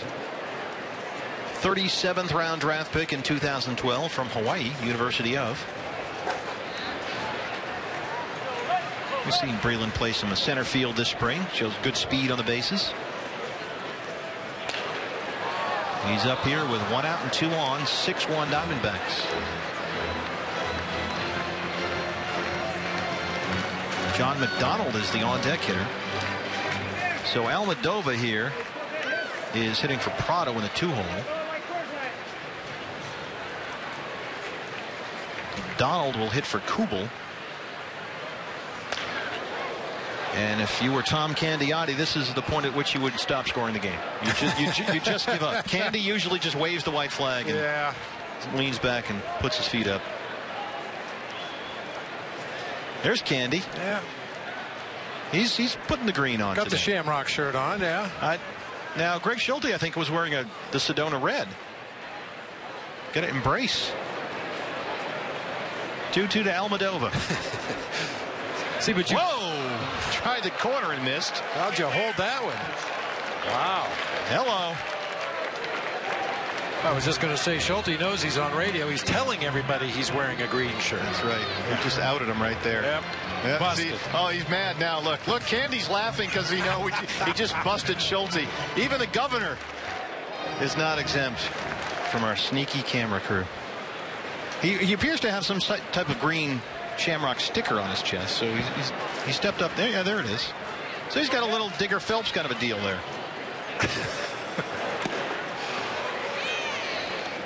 Almodovar strikes out, second out of the inning now, and John McDonald is the hitter. Keeping his scorecard with a Sharpie. Is that the Digger reference? Dick.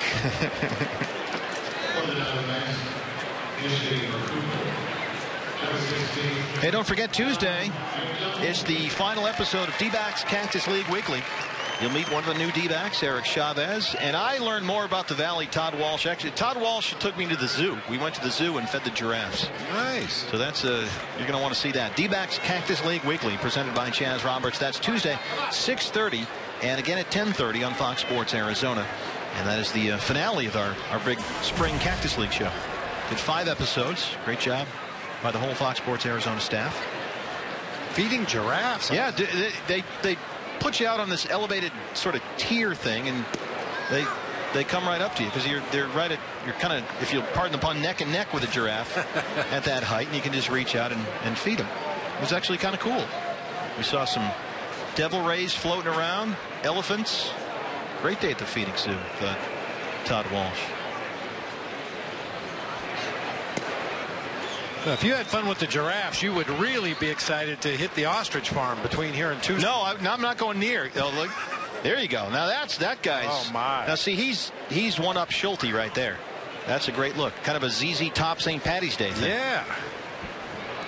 Josh Colementor. Now, I had asked the crew, oh, there's a shot by Johnny Mack. And it's going to die at the track. Moore is there for the catch. That's the final out. We're through 6 here. We may see Josh Colementor. There it is. The leprechaun beard. And here comes Josh. 6-1 D-backs through 6.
Arizona Diamondbacks baseball is brought to you in part by Lowe's. Never stop improving.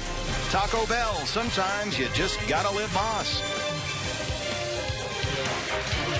Set for the 7th inning. The Diamondbacks all over the Dodgers. 6-1 here. New Diamondback pitcher is Josh Colementor. You get a shot of some snakes out there. We did not see any snakes at the Phoenix Zoo, Todd Walsh and I. I think they were sleeping or something. You got to try to feed some of those. In the zoo game, they say they were off exhibit. Oh, yeah, they were off exhibit. That's the technical term for it. They're just not there. It's like a camp day in the minor leagues. You don't go actually play a game. You just stay home and work on your skills. Juan Uribe showing off his skills there against Josh Colementor. Uribe had struck out and fouled out. He leads off with a single now against Colementor here in the 7th. Host of defensive changes, and we're working on those. Gibby is at it again.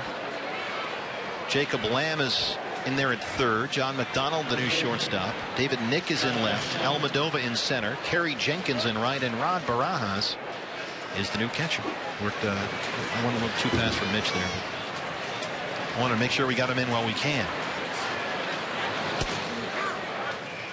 Josh Colementor, last season 1-1. 1.32 ERA as a reliever. Worked 34 innings, worked 56 innings as a starter, and went 4-2. And he has been rocking that beard all spring long.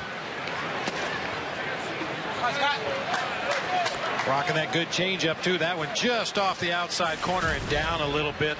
I'll tell you one thing Kirk Gibson has available, and Charlie Nagy, the pitching coach for that matter, differing styles out of that bullpen. We just saw Ziegler come into the ball game throwing sidearm. Everything was sinking and moving and darting around. Van Slyke to center field. Almadova backing up at the track, and he's got it! Breland Almadova with a tremendous catch in center field. Uribe has to go back to second base. Oh! We said he's got good speed. He tracked that one down. I thought he had no chance of catching that ball. Looked like he turned over one shoulder, then back over the other shoulder, and then back over the left shoulder again. Very rarely will you be able to recover in time to make the catch, but great body control. Never took his eyes off the baseball. Made a great catch right up against the barrier in center. It's 4:10 out there, and he seemed to have a good sense of where he was and how much room he had left. As you mentioned, never did take his eye off the ball. Here's Castellanos. Just to finish that thought about varying arm angles coming out of that bullpen. Ziegler throwing sidearm. You've got a couple of lefties to choose from down there. You've got Cole Mentor, who is as pure over the top as you can possibly be. Really gives opposing hitters some varying looks in the latter stages of a ball game. And of course, as has been documented, Josh grew up in Homer, Michigan, went to Homer High, small town about 1 hour west of Ann Arbor, 2,000 people. And, you know, they not a lot to do there, and they had some tomahawks and some axes laying around, and they said, hey, let's take them out in the woods and throw them at trees. And that's what they did, and he still has maintained all throughout his pitching career that sort of Viking axe throwing motion, and now he's got the beard to go with it. Well, someday, many years from now, when his playing career is over and he perhaps becomes a pitching coach or a head coach, don't be surprised if you see his pitchers out in the woods firing tomahawks. I'm surprised Gibby hasn't had these guys go out. They did paintball. Yeah, it sounds like something right up Gibby's alley. And of course, Josh, as he does every year, takes the rookies out to that Renaissance fair. He drags everybody out there. They dress him up like court jesters and whatnot. And huzzah! You can just see Josh. He's sort of in that medieval Renaissance outfit with that big beard, just biting into a giant turkey leg or something. Still connected to the turkey? Yes, that may be true. Depends on how accurate the axe throw is. Yeah, there you go. Josh Cole Mentor, his high school team's dominant pitcher, 13 shutouts and leading his team to a 38-0 record in high school and the state championship. It was the only unbeaten state championship in Michigan history, and Josh Cole Mentor was the star pitcher.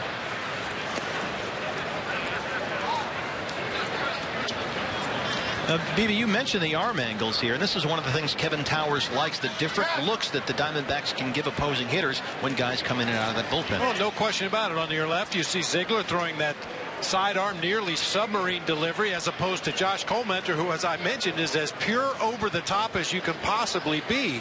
Both very effective in their own way and very tough for opposing teams to see one pitcher followed by the other. Walk there to Castellanos. So first and second now for the Dodgers with 1 out. And Ramon Castro steps up. We've been talking about pitch selection with some of the Diamondbacks pitchers. We told you about how Brad Ziegler was working on the changeup. This year, Josh Cole Mentor has made the curveball a priority. Played around the curveball grip this spring. Feels a lot more comfortable with it. And he's learned from throwing it on a limited basis before that if he's able to mix it in, he can get ahead in counts either by surprising a hitter with it early or then steal some strikeouts late in counts with it. Anything that takes the pressure off that fastball changeup combo. Yeah, once you've developed a reputation and enough advanced scouting, they know what you feature out there on the mound. If you can show them a little bit of a different wrinkle, not all the time, just once in a while, plants that seed in the hitter's mind. Advanced scouts have to make a note of it on their reports, and suddenly you have a lot more weapons available than maybe you even throw. And Josh says there have been a lot of times that he wants to throw the curveball before, but has tended to shy away from it because he's just not used to throwing it in a big situation. He doesn't want it to be the pitch that either makes or breaks his outing. But this year he's been telling his catchers, hey, you know, call for the curveball, make me throw it in these high leverage situations, and I can get used to it, and therefore I can get comfortable with it. And sooner or later, before you know it, and that's the goal here, is to develop that third pitch. It can't just be fastball changeup all the time. That's why he is perhaps better suited to the bullpen than the rotation, because he's been primarily up to this point a two-pitch pitcher. Well, and now is the time to do it. I mean, we've talked all day about how the numbers don't really matter in spring training, and if Josh Cole Mentor and his pitching coach and manager feel he will be better served by adding that third pitch and using it more regularly, it's imperative that he feel comfortable with that pitch, develop the confidence in that pitch, and make it a weapon that he can use. Gets the strikeout. Here's Josh Cole Mentor talking about that new curveball. last time getting to throw 4 innings was good, and you just want to continue to, lengthen the number of pitches and hopefully the number of innings you throw. And one thing I've really been working on is mixing in my curveball a lot more.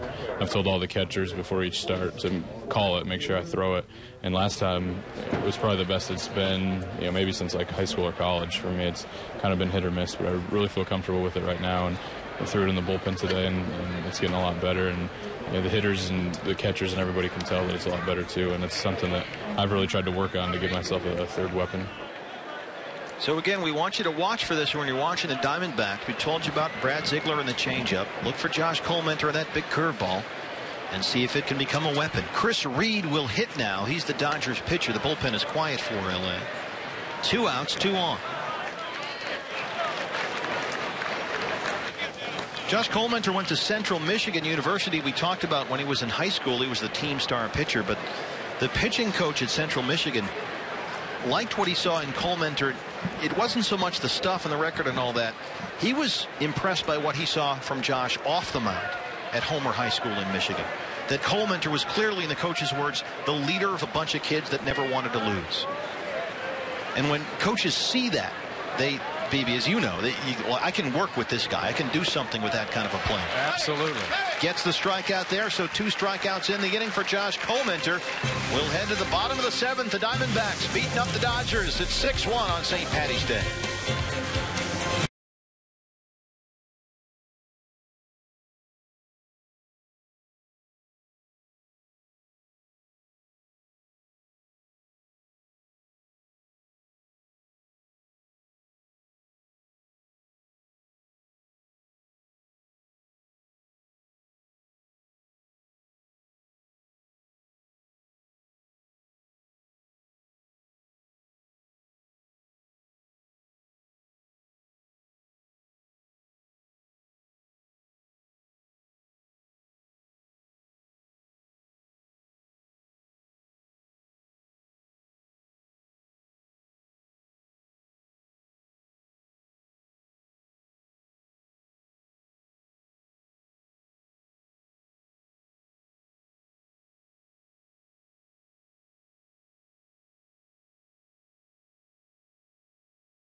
Welcome back. A gorgeous day here at Salt River Fields. Happy St. Patrick's Day to all of you. 6-1 Diamondbacks leading the Dodgers. Jody Jackson out here on the berm, and it is an attendance record today. 12,809 here at the ballpark. That's 10 more than last year at a game against the Dodgers, and everybody's just having a great time. And Jeff, you've got your crew here. How's it going? It's amazing. We're having a blast. Green beer, sunshine. Diamondbacks are winning. Can't ask for more.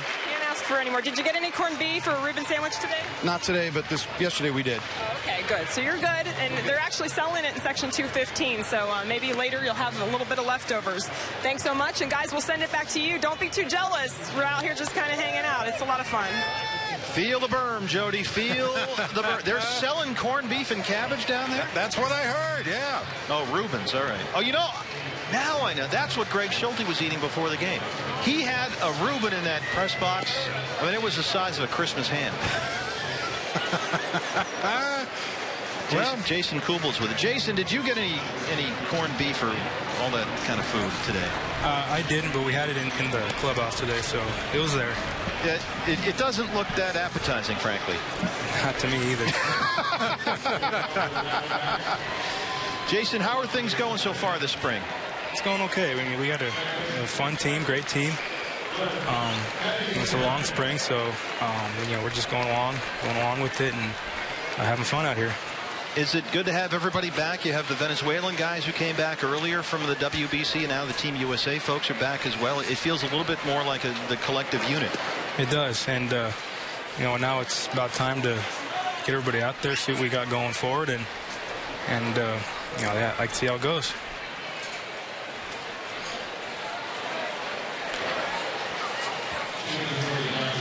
Jason, what's most surprised you about spring training so far? What's different from last year?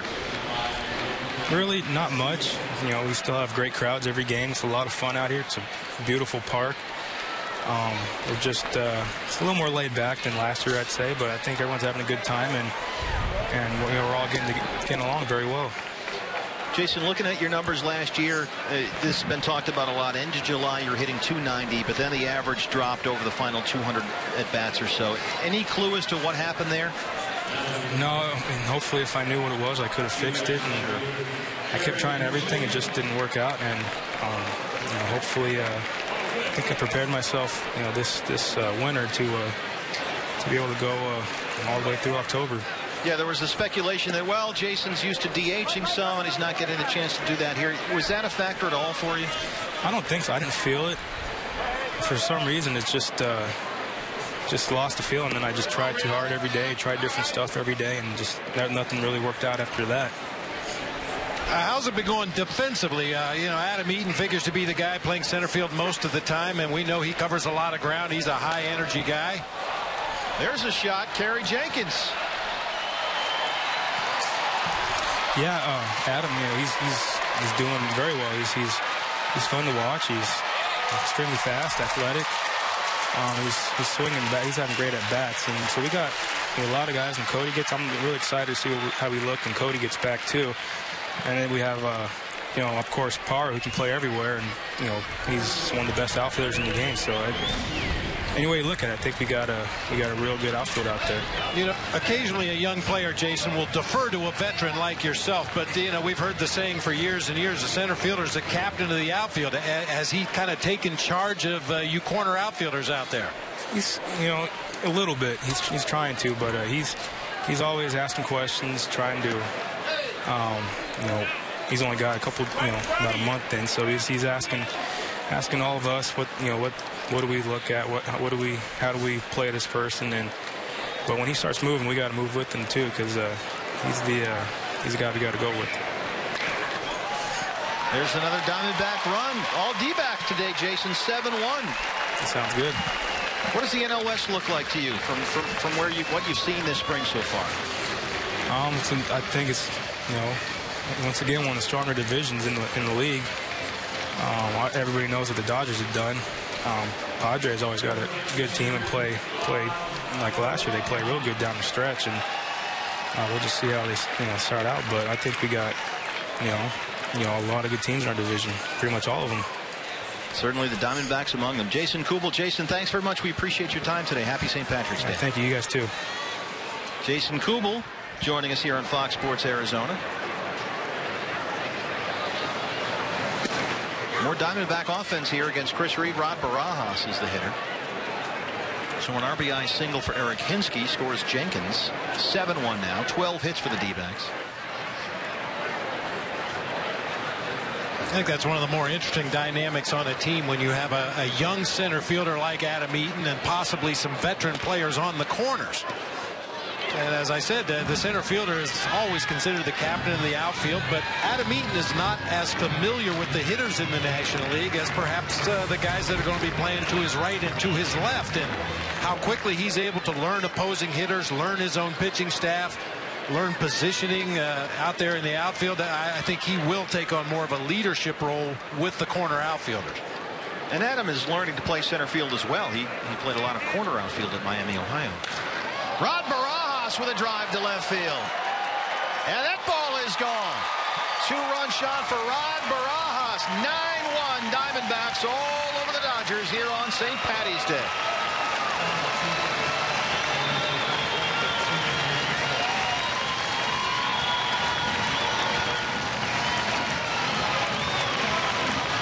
Second homer of the spring for Rod Barajas in a spirited battle for that backup job with Will Nieves.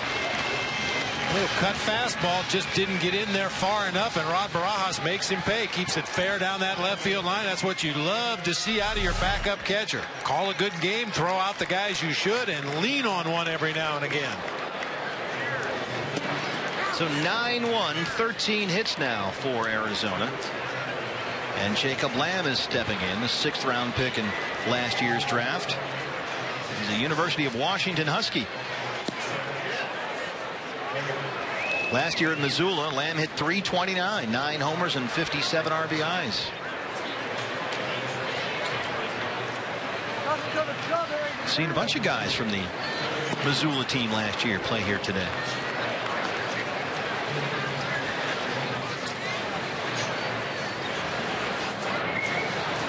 So Aaron Hill hit a home run for Arizona. Barajas has a 2-run shot here.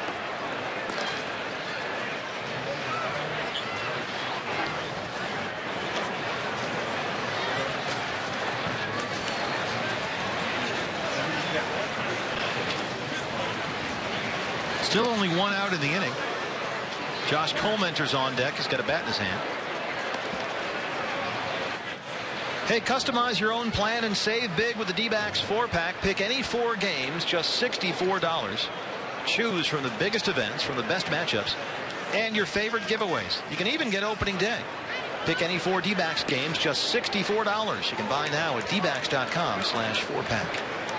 There's where you go get your tickets. You go over there and get your corned beef, cabbage, and all that stuff, and then get some seats. Pick up a green hat over at the the green hat stand. Yeah. There's a strikeout, 2 outs in the inning now, and Colementer will hit. We mentioned the D-backs green hats. This is the first time the Diamondbacks have worn St. Patrick's themed caps. And we want to remind you that to select game-used and authentic green caps worn by the D-backs players and coaches here today are available online. You can get them at Diamondbacks auction at MLB.com. And the green caps, if you like them, decide, oh man, I should have got one of those. Well, you still can. You can get them at Chase Field. The team shop there will have the fitted green cap. And here at Salt River, we've got the adjustable green. They really should auction off that Steve Sachs neon green helmet that he had on for the lineup card exchange. I think they could just turn it into a lamp or something. I mean, he looked like the great kazoo out there. Look at Josh Colementer with a swing and bunt. Stay fair. Just a little too much inertia. Almost a thing of beauty right there. I didn't think that thing had enough energy to roll into foul territory, but it got on the edge of the grass and took a hard left. With Colementer up there, we say it was followed by a whisker. Ooh, a bunch of whiskers. Yeah. Hello. Swing and a miss. Ron Barajas. Kiss cam here on Diamondbacks TV. It's St. Patty's Day. Why not? Lots to celebrate here for the Diamondbacks. Ron Barajas, a 2-run shot. We are all over the Dodgers here, 9-1 through 7.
Our Chaz Roberts cool play of the game. D. Gordon leads off. Martin Prado comes in from third and gets the speedy Gordon. That's our Chaz Roberts cool play of the game.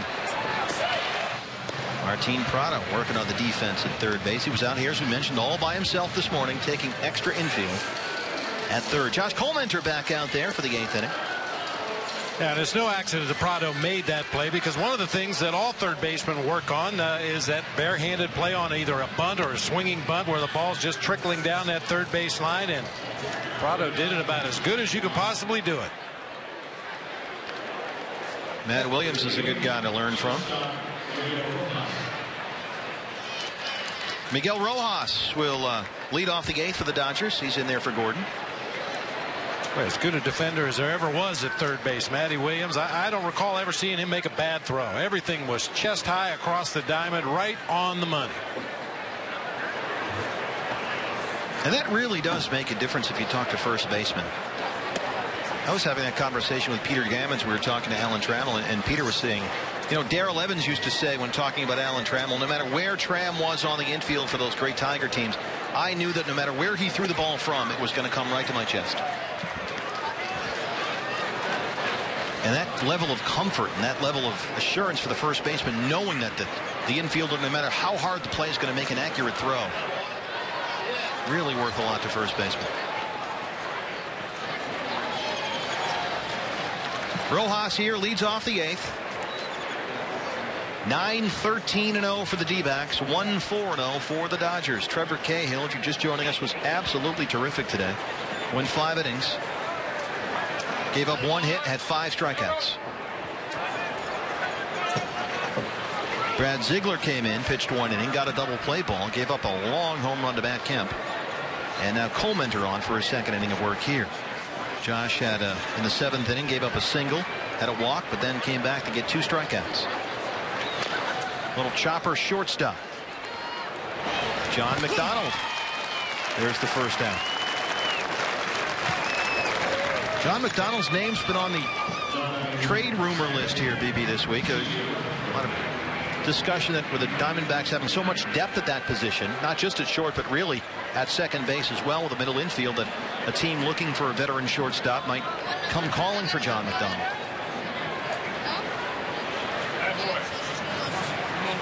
Two weeks still left in camp here, so we'll see how it plays out. C.J. Rutherford in there now for the Dodgers. Rutherford came in to play second base for Alfredo Amezaga. Big over-the-top delivery there from Colementor. That was the textbook Josh Colementor axe throwing delivery. That was the one. I've always kind of thought he looked a little like Jack Morris. Same kind of herky-jerky over the top. It's nothing. No part of it is fluid. It's always it comes in sections almost. And much like I said about Ziegler and the sidearm delivery, and you're not used to seeing that particular arm slot very often.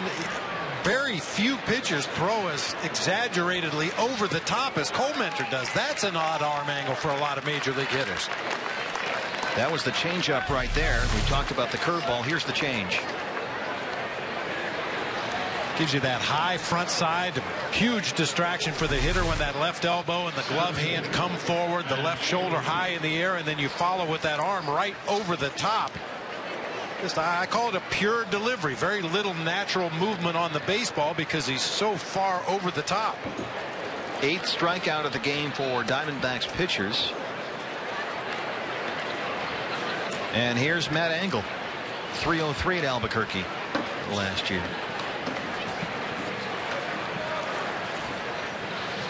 Great day at Salt River Fields. 12,809, a record here. Lots to do. They had some bagpipers over there by the Little League field. You've got kind of a fun field. You get some guys out there working on fundamentals. Never too early. There's the curveball from Colementor. An angle. Fouls it down the left field line. We saw the change to get the strikeout. That was the curveball we've been telling you that Josh is working on here in camp.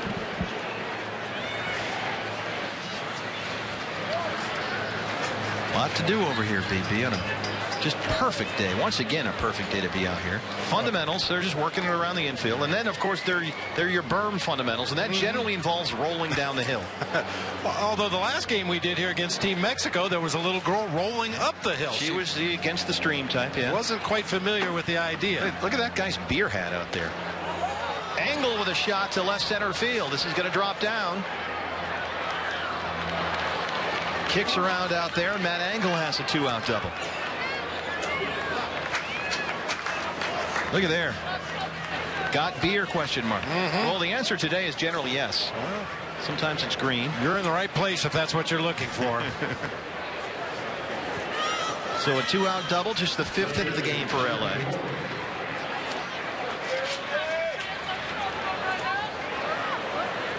Jeremy Moore steps in now against Josh Colmenter. Came in for Yasiel Puig. We'd heard about Puig. We saw some of the speed. He had 2 stolen bases after getting a single to lead off the second, stole second, and then stole third. Big Cuban free agent signee that a lot of folks are comparing to Bo Jackson. Fun to see him. Now we've got Jeremy Moore in there for Puig. Colmenter trying to strand that runner at second.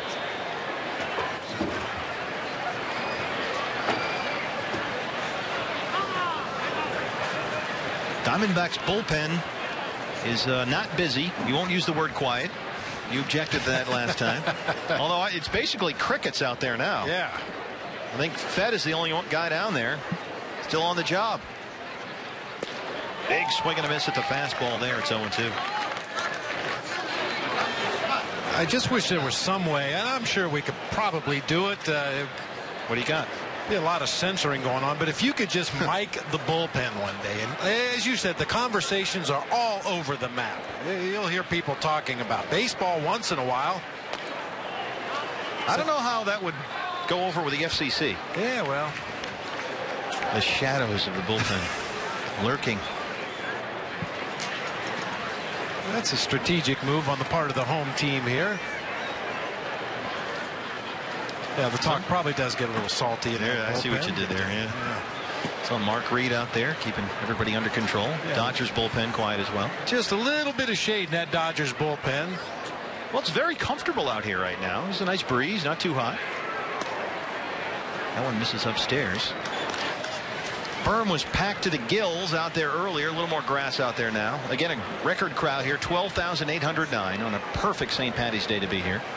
That is the new record. The old record was 12,799. So we beat it by 10 people. It's a record by 10 folks. It's the little things. You left that many tickets today, didn't you? Guest passes? Oh, there's some wrestling going on out there. Play nice. General horseplay. Yeah, since I moved from Connecticut, somebody calls about every 10 minutes and says they're coming out and they want to sit by the pool and go to some Diamondback games. Can't blame him for that. That's how the Junkyard Dog got started, I think, back in the day. Wrestling out there on the berm. The JYD. I'll try to squeeze this in quickly here because there's 2 outs and 2 strikes. Always the best time to start a story. Bullpen stories. Ron Davis. Ike Davis, first baseman for the Mets. His father, Ron, towards the end of his career was pitching for the Giants. I was the bullpen coach, and the conversation turned to, what are you going to do after the game? Well, we're going to go home and barbecue. You got a nice barbecue at your place? Well, I got one of those cheap hibachis at the drugstore, and another guy had a gas grill. Yeah. Ron Davis says, I got me a pretty good barbecue. Cost $50,000. 50 grand.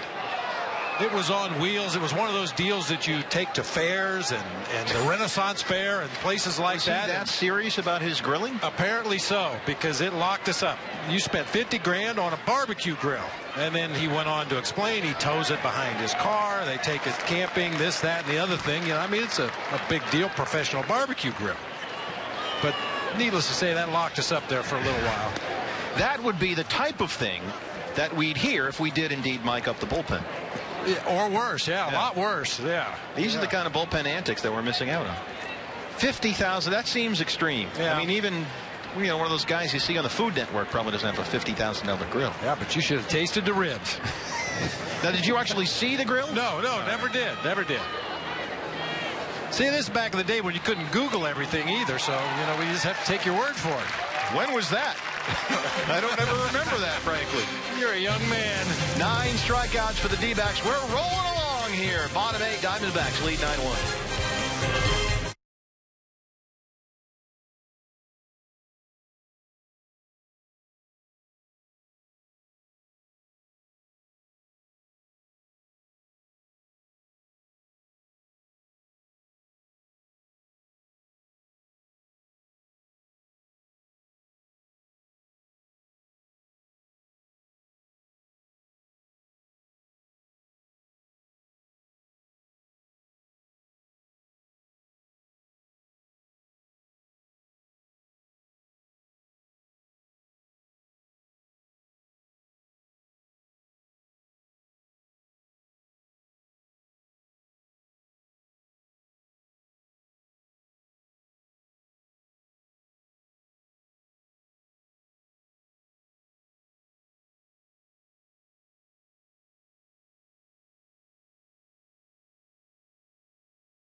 Diamondbacks lead the Dodgers here in a sellout record crowd on St. Patrick's Day at Salt River Field to Talking Stick. For 75 years, the March of Dimes has helped numerous babies through research, vaccines, and medical breakthroughs.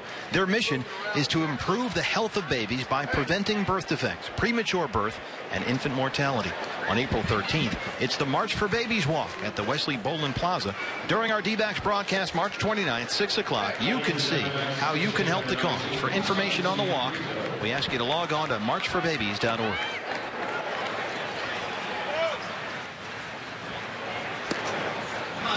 Diamondbacks up 9-1 here in the bottom of the 8th. And this, ladies and gentlemen, is Socrates Brito. That is the best name in baseball history. Socrates Brito, another guy from the rookie league team in Missoula. And Socrates has himself a base hit. The Socratic method, good for a single here. Socrates Brito. Let me see what I can get for you on Socrates. That's just tremendous. That is. That's a big league name. Socrates Brito, a non-drafted free agent. 6'2", 197 from the Dominican Republic. Can they turn two here? They get the out at second. So one down in the inning. Socrates Brito is forced.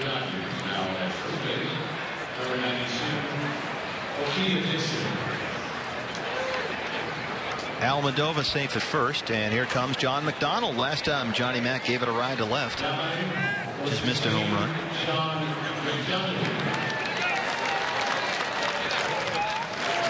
I want to get you an update on the other half of the Diamondbacks playing a split squad game in Tucson. Right now it's 7-6 D-backs in the 8th. And the storyline here in the battle for that 5th rotation spot, Patrick Corbin. See if we can get you the numbers one more time. Patrick Corbin, 4 2/3 today. There it is. 1 run on 9 hits. He had 4 strikeouts. Also walked 1. Tyler Skaggs has scuffled somewhat. Randall Delgado was brilliant here Wednesday night against the Brewers. And there you see what Patrick Corbin has done today, BB. Very interesting to see what they do with that 5th spot. Also, I want to mention in that game in Tucson, Didi Gregorius. And Didi Gregorius is hitting. Fly ball center field. Going to have a team meeting there, but there's the out. Didi Gregorius today, 3 for 5 with an RBI. He's leading off and playing DH. They get him in the leadoff spot to sort of accelerate his spring training and get him more at bats because he's going to be shut down. But 438 with 2 home runs, 8 for 17. And he began camp with that strained UCL ligament in the elbow. Did not hit, did not throw, and is just about back and at full speed now. Kirk Gibson told us earlier they're going to start having him throw across the infield. And don't count Didi out yet. He's really shown some things here. Well, I mean, you talked about the shortstop depth earlier in reference to Willie Bloomquist and McDonald, but you know, Didi Gregorius is a guy I think we all kind of thought, especially given the injury, he's not going to be part of the mix this year. He'll go to the minor leagues and do his thing, and somewhere in the future we'll see him again. But I don't think he's content to just go quietly into the minor league season. He's trying to open some eyes and swing that bat here in the last couple weeks of camp. And of course, that was the thing with Gregorius, who they acquired in the Trevor Bauer deal, is that the glove was major league ready. In fact, borderline spectacular. The question would be, could the bat catch up? We saw him a little bit in the major league level last year with the Cincinnati Reds. But from the looks of things this spring, now that Didi is swinging a bat, the bat's not as far back as some people thought. Well, anytime you can have depth at that particular position, you're always dealing from strength, because there just aren't that many good shortstops who can not only field their position at a high level, but give you something offensively. And should Didi continue to figure it out with the bat, Diamondbacks would be in a great position. Now 3 for 5 for Didi today, 471 on the spring. Here's Cliff Pennington also in that shortstop mix, of course. Yeah, Didi was not able to work out, at least in terms of baseball activity, when they started camp. Didn't want him hitting or throwing with that ligament strain in the elbow, so he would often work out of the backfield and do conditioning, and you'd see him going through these what looked to be grueling exercises. He looked like an Olympic hurdler. He was going up and down over hurdles and doing all kinds of stretching. Pennington, lined out to second base, and that ends the inning. We're through 8 here. All Diamondbacks will go top 9. They're up 9-1.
Saturday baseball returns with 3 great matchups as Angels outfielder Josh Hamilton returns to Texas to take on the Rangers. The Yankees battle the defending AL champion Tigers, or the Cardinals take on the World Series champion Giants in a rematch of the NLCS. The debut of Fox Saturday Baseball, April 6th.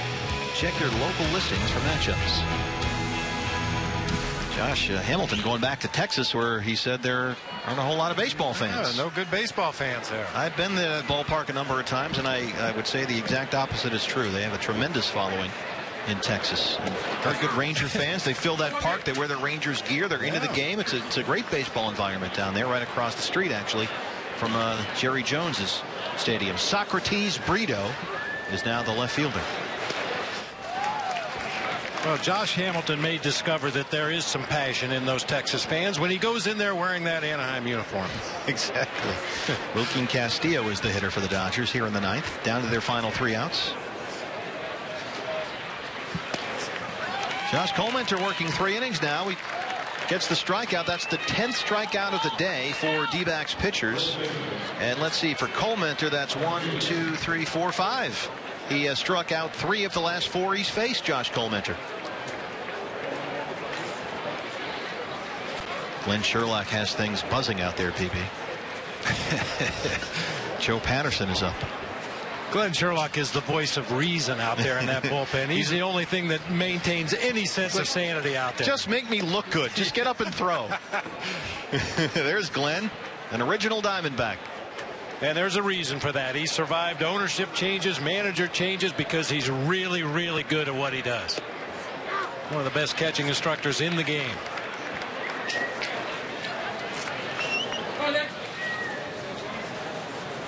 He's a Boston guy, too, Situate. Josh Colemanter, glove save and a beauty, a glove save. And a beauty, 2 down.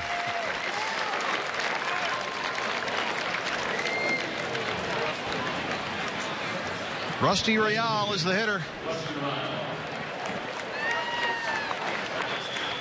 Rusty Real.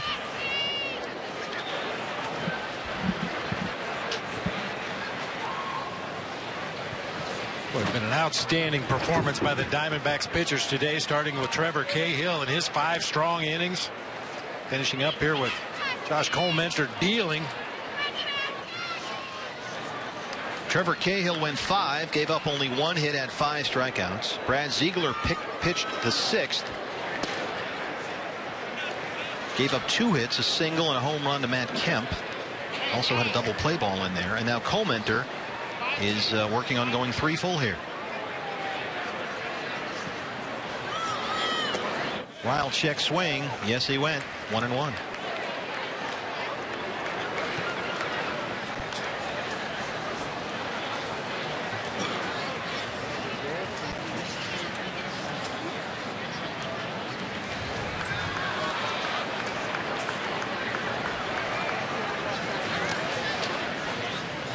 That one's in the dirt. Let's take a look at now this is when things get confusing. He's got Matt Kemp's helmet and he's sporting number 83. Hitting in Scott Van Slyke's place in the lineup. So I'm amazed that you even had that figured out. No small feat here. Thanks to everybody who showed up today on a beautiful St. Patrick's Day here at Salt River Fields. A record crowd, 12,809 on a perfect day for baseball. And got to see the Diamondbacks take apart the Dodgers 9-1 to this point. Everybody sporting green today. Take a seat, relax. Still one more out to get here.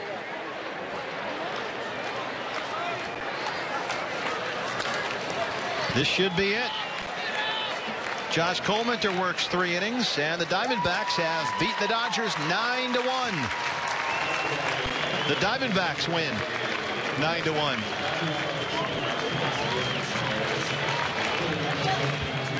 And BB, the pitching hero, certainly Trevor Cahill, 5 innings of 1 hit ball. He had 5 strikeouts. The hitting hero, Aaron Hill, who almost hit for the cycle again.